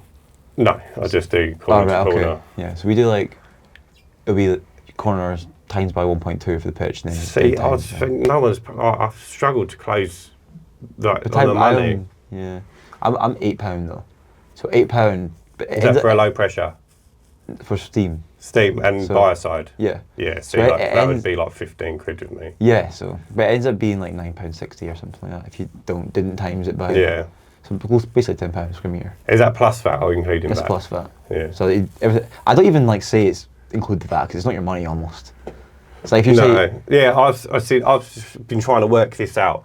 Should I quote people like? No, I'll say like if I'm talking to you, I'll say I'll charge £150, but it's not your money. It's like I didn't even think of it like that. No, but when you talk to a customer, if the job was 200 quid plus VAT, do you quote them and say it's 240, or do you say it's 200 quid plus I'll VAT? be like, it'd be £200, and then like including VAT, and then it's like the thing underneath, so the final price. because it comes through on an email form. Thing. So it does you literally, yeah. But like to be honest, I've actually won a few jobs from being VAT registered. Like see like I've got this kind of like big block of flats before, like of doing there, but you need a cherry picker for it. Mm-hmm. And so this guy phoned me and was like, "Oh, you coming back to the other side?" I'm like, "What are you on about?" So I phoned him, I was like, "I'm so confused what's happened." So, "Oh yeah, your lads came down the other day and cleaned the first half of the flats, and then they couldn't get around. The ladders couldn't reach the other side. There's a 3-story like block of flats on that side, and it's like I think it's 4 on the other side." I'm like, so they went on ladder. It was a different company, but I'm like, they were on ladders like 3 stories up, like cleaning the gutters around the big block of flats for 240 quid. He said as well, and I was like, this is going to be like a whole day's job for 2 guys and a cherry picker hire. Yeah. So he was like, yeah, I thought that'd be right. So I quoted it and then included the hire and the VAT. And he was like, yeah, I thought it'd be about that's what it was, not the 240 quid. I was a bit shocked. Had they done the first half? Yeah, they did it. They had done it. They were like, oh, we'll come back for the second bit, obviously. And just thinking, nah, I'm not doing that. But yeah, and then another lady, weirdly same street. But yeah, because I was VAT registered, and then it was like they had the cherry picker and all these extra costs. Where if someone is like a one-man band thinking, I'll do it ladder, save them a bit of money, you probably lose a job. I've always found I have to explain to customers as well, and this is a huge thing. If they let someone onto their property and like walk on their roof, and that person then slips on their roof and dies, the customer is liable. Yeah, and people don't realise that. Yeah, and like when I say to them, like, this is the price, but it includes working from the scaffold and the scaffold tower and everything. Yeah, we have that in like in that blurb. Yeah. It's like we use blah blah and like all the safety precautions. I might have to get you to send me a little quote so I can have a look at that. Just do it, honestly. It's so easy. It's called Smart Docs. It's 20 quid a month. Yeah, it's like, and if you've got pipe drive, all you need to do is change the price, because it's like all these brackets. So it'll be like hi Mary, but if you look at it, it'll just be like hi bracket name. So you didn't even type that in. You literally just send it off, and it's. I can do quotes via Squeegee. Yeah. You can do it. I just think it looks so much better than like just saying like, oh, it's 50 quid. It does. A friend of mine, Sillard, he's in East London, and obviously he deals with a lot of expensive properties. He does something very similar, and his are awesome, and he's got all the terms and conditions on the quote as well. Yeah, well, we take all the terms and conditions at the bottom of the page, and we take a 25% deposit, and like if they cancel it before they lose it. That's happened twice last week, and I was like, well, thank God I took these deposits. It's thankfully you can just easily move jobs back. But if you never had a deposit, you'd be out of pocket. Yeah, and it's so. But before I didn't do that. I didn't have a deposit. Do you do that for every job, or just roofs like the roofs? Roofs and driveways, gutters. I'm like, nah. For a few hundred It's quid. it's also not worth tracking like the, I don't know, £12 you might get for the deposit. It's like, it's like, oh God, like it's just annoying. Yeah, I know what you mean. Because I was considering doing it now that I'm VAT registered. I was thinking of taking the 20% up front and then putting that into a separate account, or charging that on a card maybe, and then the card money goes straight into a VAT account. And what I found, because my girlfriend's stepdad, he's got a business, and he's complaining to me that folk are cancelling. I'm like, just take deposits. And he's like, oh, blah, blah, blah. I'm like, the only folk who don't pay it, the folk are dodgy anyway. Yeah, that's it. It's but people are so... If they're not willing to pay the deposit, they're probably going to be thinking about cancelling in the first place. Yeah, and it's like...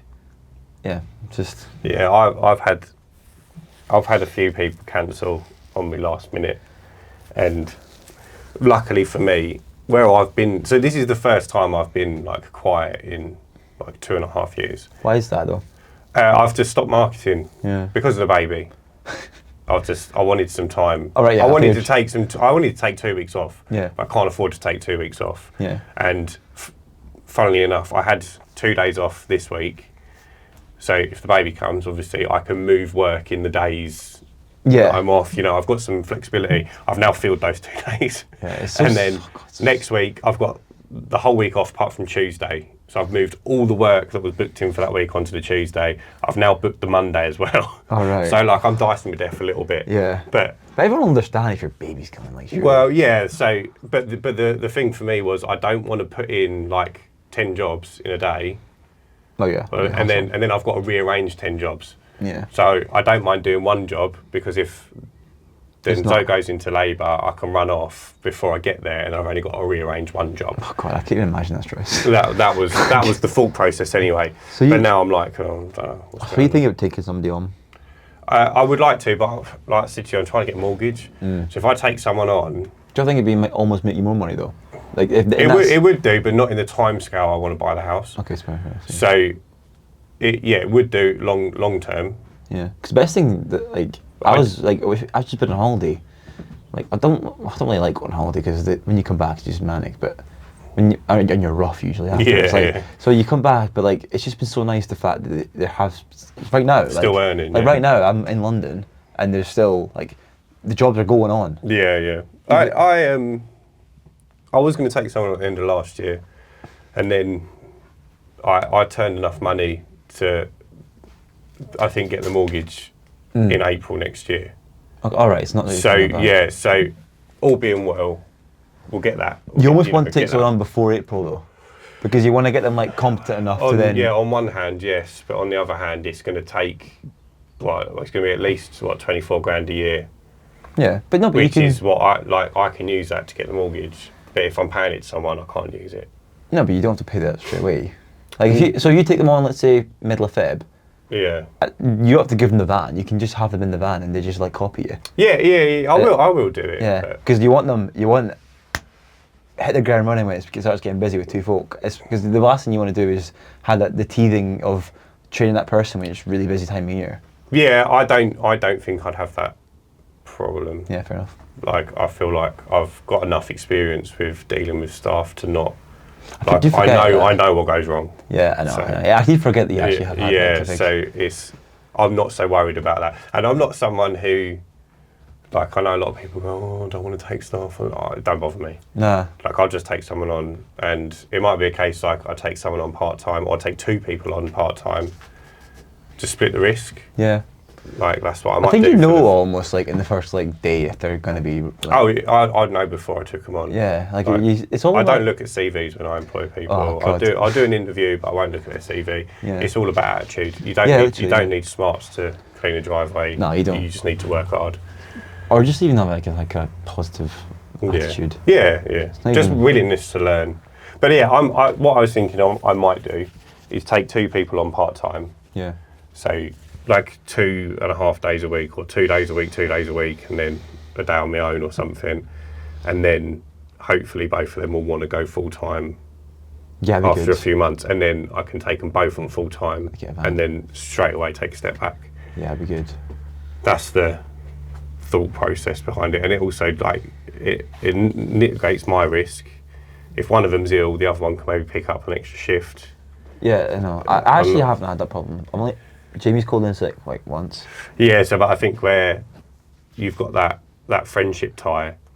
But he's not my friend though. He's my brother's friend. No, but I think that when there's a relationship there, people are less likely to let you down. Yeah. Whereas I'm not going to have anyone. Yeah, I suppose. In that position. Yeah. So I'm going to have to take on someone I probably don't know. So that's the biggest thing for me will be making sure they're a hard worker and they're not just, going to work well for like a month and then start skiving off. What's happened? Like, that happened with Jimmy a bit. Like, he was really good at the start and he started dipping off. Oh, that's what happens with But then everyone. as soon as Angus came on, he was back up again. Yeah, but I think maybe he needed more responsibility. Like, I think he's like the boss, isn't he? Yeah, I think that's what it was. He'll be like the...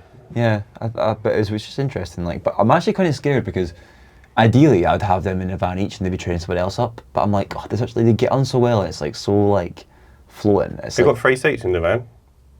I suppose. Yeah, just right. get them to take someone else on, find out who works better with that person. But then you don't have 2 pressure washers in the van. So like a lot of time you're standing doing nothing. No, but as you grow, it's going to, like James Sinclair says it all the time, the bigger you get, the lower your margins become. Yeah. You're going to have to spend some money. Either you take out the new person and you lose time, or you pay for them to go with them. They're push a broom for 2 months. Yeah. And no, but what I'm trying to say, so Jamie and Angus would then have to split up and have a new person. Eventually, yeah, but one of them will get along with the new guy better than the other. Yeah. Oh, yeah, I suppose. So whoever gets on with him best ends up with the new guy, but it's and just then you hire another person for the other person. But yeah, it's just a bit. So I think synergy in the business is. Yeah. A synergy with your staff is going to be one of the biggest things in this industry. Yeah. It's not, you spend a lot of time with that person, you're in a van, you're not in an office where you can go sit in a different room. Yeah, no. or like you can put your headphones on and just crack on the computer. Like if you put your headphones on in the van, it's pretty obvious someone's got an issue. Like, why are you ignoring me? Yeah, I know. Like, But it's just I couldn't. I've been quite lucky, to be honest, how they've just got on so well. Just have to say it's a bit of a shame to be like, right, on you go, split it's flat. Yeah, or you leave them. You leave them. You hire someone else, and you send 2 vans to one job.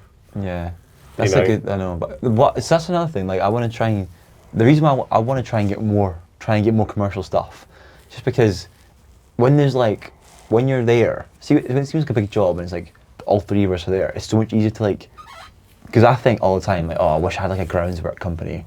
Some guy in my street, I was doing a driveway, and I was talking to him, and he has like 2 squads, but the squads are like 10 guys each. But yeah, so the squads like 10 guys each. Yeah. It's like it must be so easy to manage them all, because they're all in the one place. So it's like, I think on one hand maybe, but on the other hand that's 10 people. No, do you know what I mean though? But if you've got 10 people, and you've got 5 vans in different locations, it's a lot harder to be like to have them. You need almost 5 managers. Yeah. Instead of having one foreman or whatever. But then like, maybe you need to look at the business in a different way, and instead of thinking you want them all to be the same level. Yeah. You want them all to be managers, but just not have anyone to manage. Yeah. And then eventually, so we tried to get Lee Pryor onto the podcast. So Lee, do you know? Yeah, Lee? I know. I actually inquired about his consultancy. So did I. Yeah. It was expensive to me. Yeah. It's like, oh god, it must work though. So I got nothing against Lee. I don't know him. Yeah. He didn't want to come on the podcast. He didn't. It's not for everyone. He didn't want to go. No. Oh, right. But when me and Dan are on our own, we're very jokey. Yeah. That's not the image he wants to, but that's fine. It's not for everyone. No, not so many words. He just said, I watched the first 2 minutes of your episode. Nah. It's not for me. Oh, fair enough. It's not for everyone. You'd rather that though. It would have been nice to have him on for the watchers, I think. But, it is what it is. Anyway, I inquired about his consultancy. The beef that I had with that was the price, and he sent me a Word document. Yeah, just like sent across. Can you not hire a little guy on Fiverr to like knock up a nice PDF brochure? Yeah. For that money? Mine was literally just like an email. Yeah, did you not have the attachment?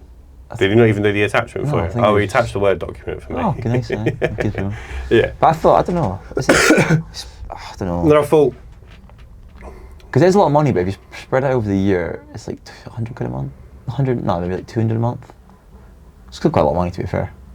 So, I don't know what he quoted you, but mine was £2,500 plus VAT. Yeah. Yeah. But if for you £3,000. you clean the van back though.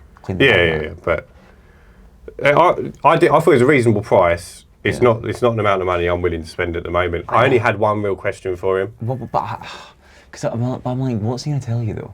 He's like, I know. I think if you were just starting out, it would be invaluable. Like, you're better off spending £3,000 with him than you would be trying to market on leaflets and Google ads and trying to get customers. His big things, like he just does leaflet drops and stuff. Yeah, but he just does window cleaning as well. Yeah, and like conservatories. But it's like, I don't know if they do gutters. I think he did. I saw him like put a post on like I quite like him actually. He's quite funny. Yeah. Oh, look at my big portion. All that. It's like quite obnoxious, but it's quite funny. But yeah, I think he bought like 30 like Skyvacs. It's like, oh, he's just gonna earn blah blah per year. Yeah, I mean they've got 23 vans in there, or something, 24 vans, 23 vans, 24 staff. Yeah. And I think like he's obviously built up a very successful business, right? Mm-hmm. There's no argument there. But for me, it'd be nice to have a business that size, but I don't want that business.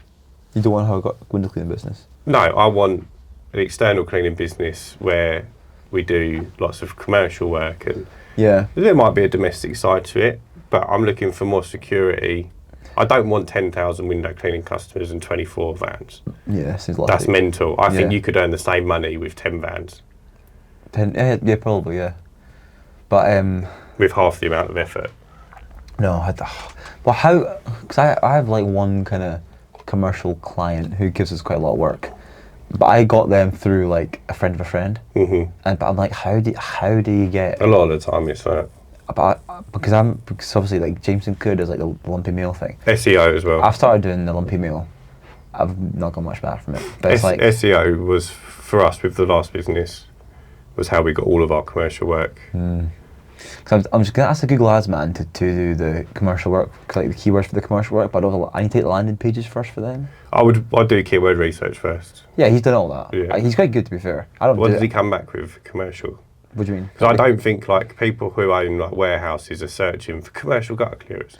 No, I know. He's like, yeah, I suppose. That's what we call it. But yeah. I don't think people would know. Like warehouse gutter. I don't know. Yeah. There is a lot. He has sent me the document, but there's no landing pages for it, so you can't start the campaign yet.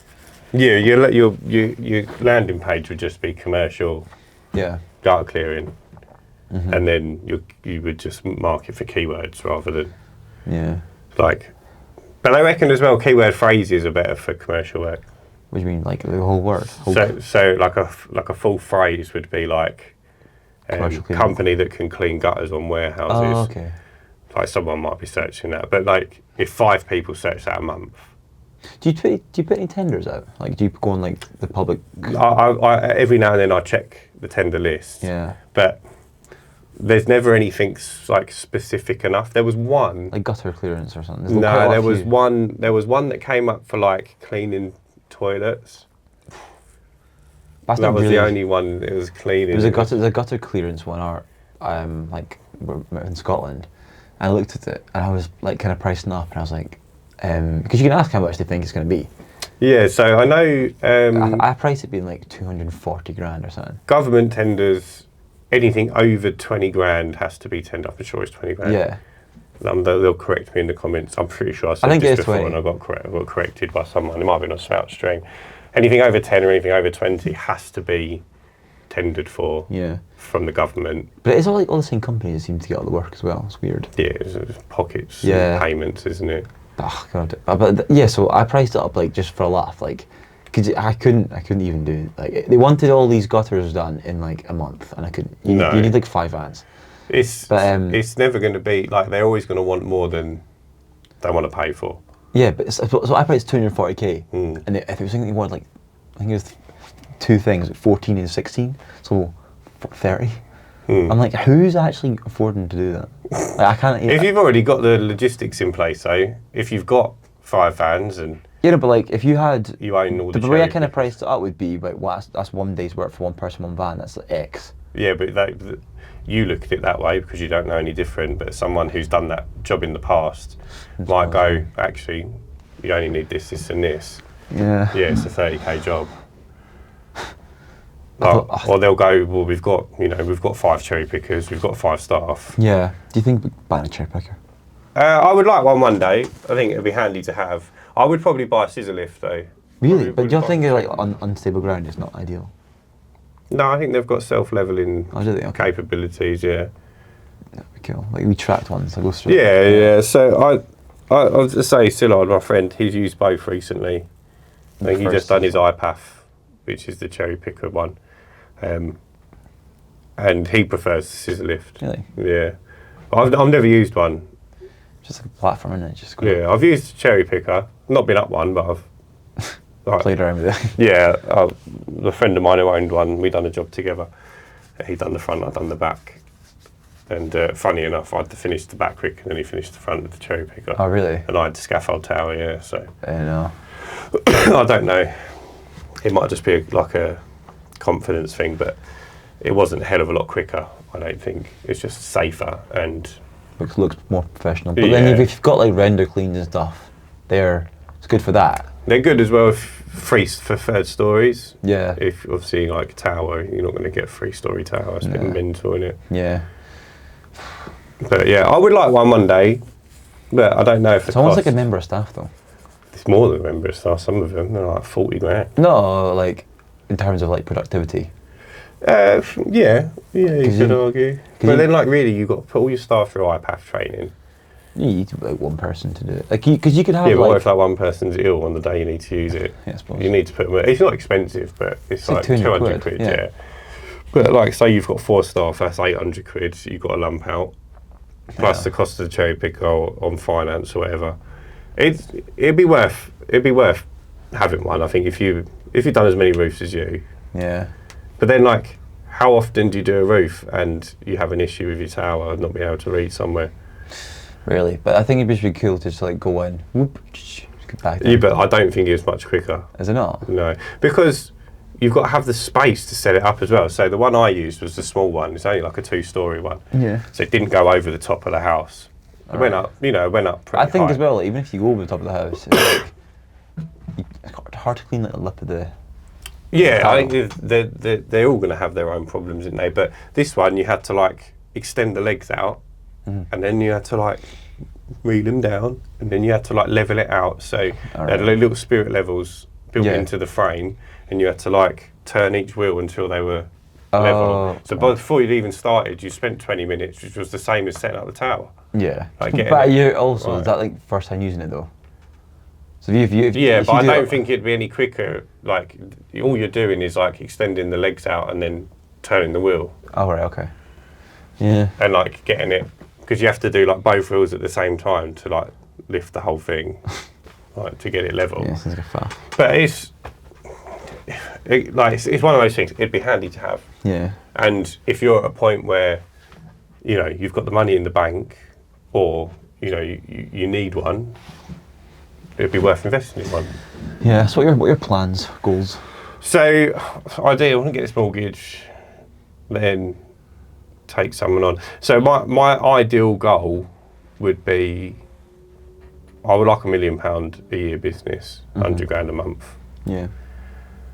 Long term, obviously, but I want to try and do that with as little staff as possible. And I think you can do 20 grand a van. Yeah. Yeah, I need to do 4 vans. Yeah. That's what I worked out to be. But that's like I was saying before, like it's not easy, but it's really, you can actually see it if you know exactly how much you need to spend on everything to get that working. Yeah, I like, think I'm going to lean towards more commercial side. Yeah, I think you have to. Yeah, contract work.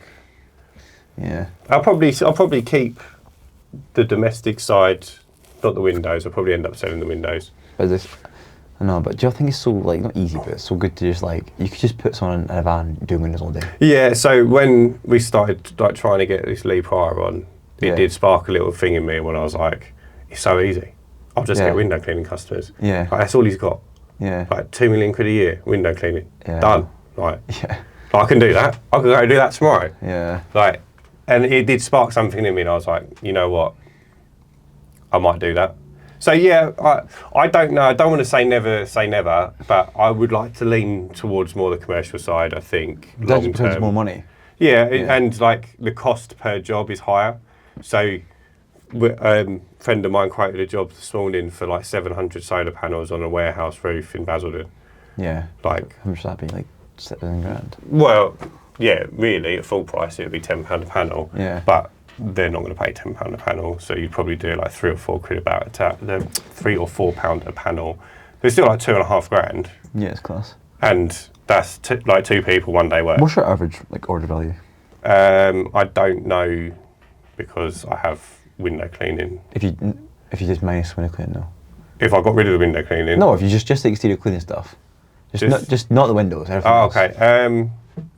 Average probably £200. Really? Yeah, because I do That's a lot. quite low. I do a lot of like just gutter emptying, like a lot, and then I don't do a hell of a lot of roofs. I probably do 20 roofs a year. But is that because how do you get those jobs though? Is that just purely from window cleaning customers usually? But you can't. But like that's different though, because like if you're in terms of like, so if you work out your average order value to be £200, like you say. Mm-hmm. If you're spending marketing and getting £50, but that money's not getting used to buy those customers. You know what I mean? No, but then I don't spend any money on marketing at the moment. Nothing, like zero. Not at the moment, no. Well, I spend £36 a month on check trade. Really? God. Yeah, but that's been since start of August. And you get a lot of like. But I'm gonna probably do £1,500 a month once the site's done. Yeah. And are you gonna get do it yourself? Yeah. On Google Ads? Yeah. You're gonna do. I'll probably do £500 on Facebook, and £1,000 on Google. I think there's so much. See, even like I know like I wouldn't know how to work it, I know what goes into it. Yeah, I've And done think- it. I had a Yeah, I marketing suppose. company as well. Yeah. I just think it's so like technical. I'm not saying like I know exactly what I'm doing. There'll still be learning curve for me. Yeah. But I inquired. I had someone running my Google My Business profile before. I was paying them £150 plus VAT a month to run it, and it was working. What do you mean run it? Like they were doing like the SEO for the map pack. Oh, okay. So it was working. Like, and I think I'd done a little bit of. I might have done a little bit of AdWords then as well. It was working. Yeah. I decided to stop doing that because I was putting that money into Trade. Wait. I was doing the Google Guaranteed phone calls. Have you done that? No, I'm not a limited company, so I don't. Okay, can I do it if you're not limited? Nah. You sure? Yeah, I'm sure. Oh. I should be, but my Kevin keeps saying like. Yeah, you sure? Why are you not limited? I don't know. That doesn't make any sense. Well, he keeps saying that like, the tax is kind of based on your profits anyway, so it sometimes. Yeah, you can just offset a lot more as a limited company. Can you? Yeah. I thought it was like the same. Your profits still get brought down the same. There's obviously drawbacks and benefits to doing anything. The main difference in my opinion, what I thought was, the corporation tax you pay in profits is less. But if your profit is like under like 40 grand, you're still paying 30% anyway. Yeah, but it's not always going to be like for you. Your best benefit for being limited would be if one of your staff members dies. Yeah, it's rough. Because your insurance is on you at the moment. Yeah. Whereas it would be insurance for the limited company, which would just give you that separation. Yeah, but he's not that you want to like hide away from it, but it'd just be. Yeah. I probably probably should never be, but work again.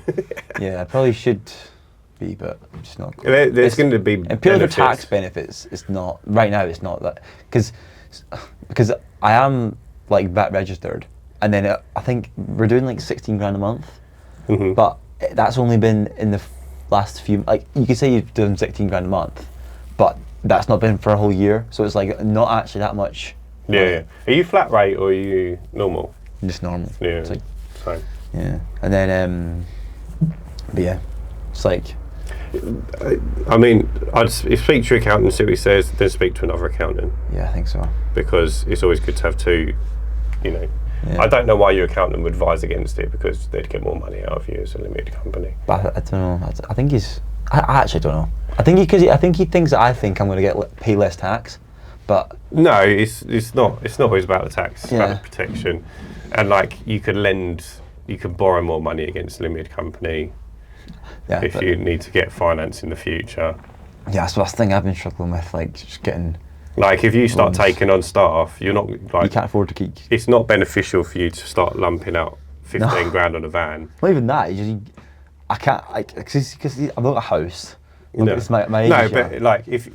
So it's like realistically, if you took on a staff member that could drive and you wanted to van mount a pressure washer into it and buy a van, say that's going to cost you 30 grand to get started for all the kit, you could get a loan out. It's going to cost you, 600 quid a month or something. Yeah. Like, you either pay 600 quid a month, that staff member's going to earn you more than that, or you lump out 30 grand. Because I saw that Dan's like, on your podcast, he's obviously, but he's like saying he's so totally against loans. Yeah, he's very against it. But like, I love Dan, but he is still very, very early in his business career, and he still sees it as a job sometimes. Yeah, because my dad. And I've been trying to explain to him the difference. Because I understand, like, obviously, if you're paying finance a month, but it's you pay the 600 quid, but they're earning you 12 grand. Yeah. It's a no-brainer. The numbers add up. Yeah. But my dad's the same, like, because the big thing, like, when I went on James Sinclair's podcast, he obviously got like the 3 struggles, or whatever. I said, one of mine was like, because I live with my dad and my mom, and they're obviously older than me, and like, you just look up to your mum and dad, like, you just say like, oh, do you just run stuff by them? Yeah, they don't do that. But I stopped doing that a long time ago. Yeah, but it's like I just found they just taught me how to do everything. Like they've taught me how to do everything. But then their generation, I'm assuming they're both employed. Yeah, my dad's a teacher, dad's a professor. Yeah, so they've been brought up in a world where it's you get a job, you have some security, you get your salary, you buy your house, you but they put some think money into your pension and you retire. They're not risk, you know. Yeah, but they just think that, adverse. oh God, you're taking on this loan on, but like, yeah, but you need to, like, I don't think you understand that you Yeah, need to. it's taken me 15 years for mum and dad to stop questioning More what than you. I do. Yeah, 15, you're in 15 years. What been in would you, business. Yeah, what were you doing at 15? selling. I was shipping in phone cases from China, and then so I bought phone cases, screen protectors, and little dust plugs All right. in bulk. And just, Then I'd separate them all, put them together as packages, and sell them on eBay. all right. Yeah, I've done stuff like that. Not like that. I'm not Yeah. importing anything from China, but like, I've done like everything that people do, like selling shoes. Like Yeah. Doing Amazon FBA. Like. yeah. I tried. I was doing that when I was 15 to when I was like 19. Then Then I was an estate agent for like 10 months, 11 months, and then I started doing the photo booths. Then I had a marketing company after that. Well, How come you stopped doing that? So, Just rough. me and Kurt, my best mate, we started the marketing company together. Me and Kurt started the marketing company together, and I just wanted a break, Yeah. and it was just like out of the frying pan into the fire. Yeah. From one business to the other. All right. And I just said to him, look, you take it. You're like, I don't. All right. And I just walked away from it. Oh, fair. I just didn't want to. And I set up on my own. I've done a little bit of freelance marketing and design for a while, built a few websites for people, done that. Then I started 2 websites that were affiliate marketing websites. All right, okay. So I had one for pressure washers. This was before. Yeah. This was before I'd done any external cleaning. So I had one that done pressure washers. So, and one that was it's called Toddler Review. So and it's before I had kids as well. And it was we just like you do keyword research to find out what people are searching for. Yeah. And then you'd write an article on that product. And then you'd put an affiliate link at the bottom. So when they read your article, which would rank on Google, Yeah. they'd say, well, actually, I've been thinking about this product. I've just read this review. It's awesome. I'm going to buy it. And they click your link to go through to Amazon, and then you get a commission. So yeah, I've done that for like 2 years during COVID. Well, like just before COVID. And then I sold them a couple of months after I started Curbside. All right. Yeah, so I've had a few. There was odd businesses in between that didn't work, and Yeah. just stuff you start. And Yeah, I had a hair product brand with another guy, so he had. Did you like partnerships? Or they always seem to be headaches in the end. So yeah, the hair products one was good. So he was a barber. I see him in the gym the other day actually. Well, he's a hairdresser, and he created these products. There was like 3 different. There was like a wax, a clay, and whatever else. Then there was the powder that you put in your hair and stick it up, and then a spray. I don't know what the spray done. Spray of some sort. He had like these products, and the stickers were just fucking naff. They just didn't look good. Yeah. So I used to have my hair cut with him, and he was like, you do like the marketing and that. He was like, yeah. I said, yeah. He said, do you want to team up? He said, like, I'll pay for the products, you do the marketing, and then we'll split the money. Mm-hmm. I was like, yeah, we'll give it a go. So I built a website, redesigned the brand, got all the new stickers done.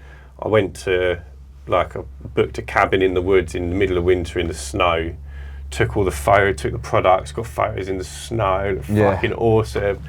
And he was just selling them in his shop. All right. So I'd say there was just like no communication. I couldn't get hold of stock. Like I needed some money because he was like the money man. I needed money to put some ads on. Yeah. And he was just like, yeah, I'll get it over to you. And it just, the communication wasn't there, and it just didn't work. Oh, so well. yeah, that was another good one. That was good fun. Good fun to build. Yeah, I've had a few different businesses, but yeah, it's been a bit of a roller coaster.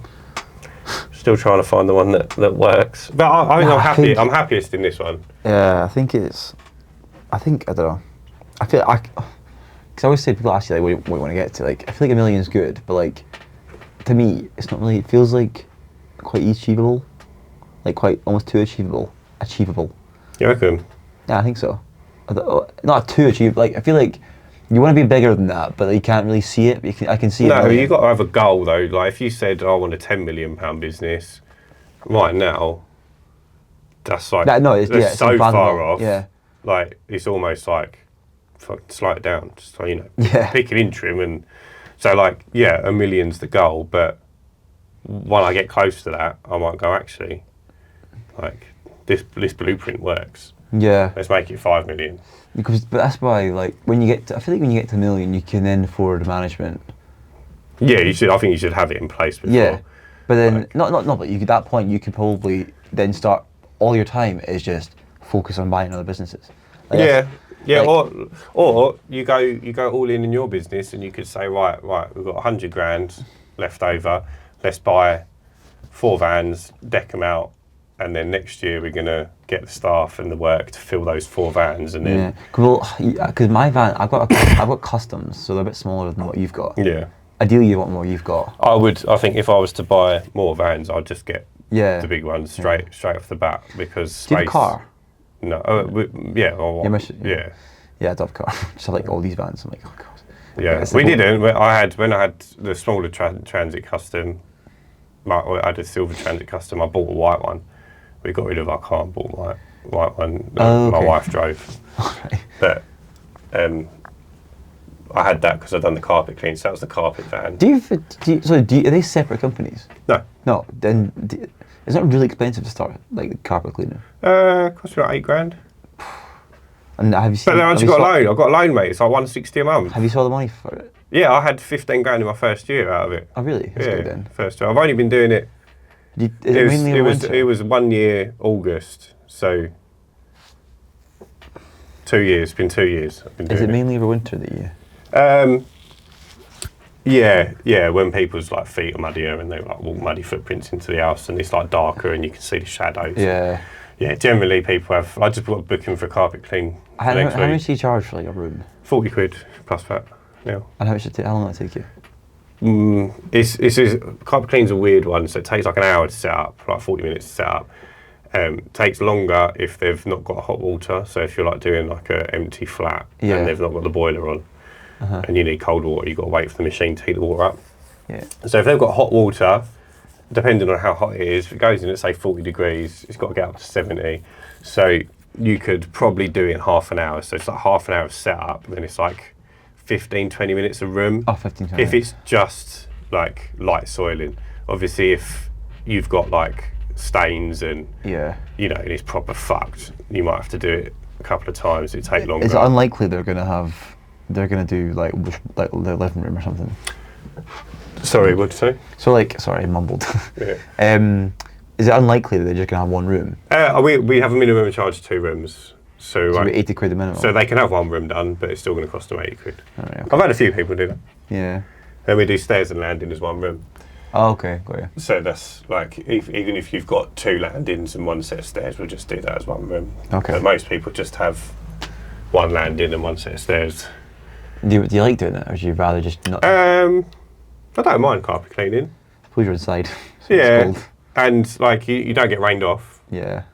So it's nice. It's sweaty work because you're dealing with like 70-degree steam. All right. So. Did they ever like stand over you more? Yeah. Oh God, I hate that. Yeah. I'm quite good at conversation though, so it doesn't bother me too much. Yeah. It's when they start questioning what you're doing, that's when I get a bit like. Yeah. But I don't mind them standing there watching. I've had people come to go, oh, I just want to watch. It's satisfying. Oh yeah, fair enough. Yeah. I just hate. I get my dick out? I once, at one time, some guy literally stood and watched us do a whole roof the whole day. Yeah. Me and Dan had a job. We'd done a roof, and the guy kept coming out going, "Oh, you've missed that bit." No, but I think that you literally stood there. It was pissing rain as well. Really? He had his umbrella with his dog. And I'm just like, why are you standing in the pissing rain? It's awkward, isn't it? I've had a few people. And you'll turn around and you're just like looking unsatisfied. Or you're like cleaning the patio and they're watching you from like the patio doors, and you're like, spray the window. Yeah. Like, fuck off. And I just find that really awkward. Yeah. I'd much rather they come out and talk to me than stand behind the door and watch me. Yeah. I find that I feel like I'm being watched and I don't like it. I know. Like I am being watched, but I don't like it. But yeah. Yeah. Shall we wrap this up? Yeah, it was good. Thank you very much. Anyway, guys, thank you to Alistair for coming down. He's made a very long journey. He hasn't come specifically for us, so I just want to point that out. He's going to a very prestigious event for a couple of days. Yeah. And he's going to tell me all about it. Yeah, good enough. Yeah, maybe for Film next it. year, might be reattending. But yeah, if you've enjoyed the episode, please drop a comment, leave a like, review us on the podcast outlets. I don't know how it works, so you're going to have to work it out. You know what we say at the end of the podcast? Keep cleaning or something? Go on. Is it keep cleaning? No, it's not. What is it? Useless. What is it? Meant to be number one fan. No, but like Stay cleaning. That's it. Right, you going to see us out? Stay cleaning. Yeah, there we go. Anyway, guys, thank you. Enjoy, and we'll catch you again next week.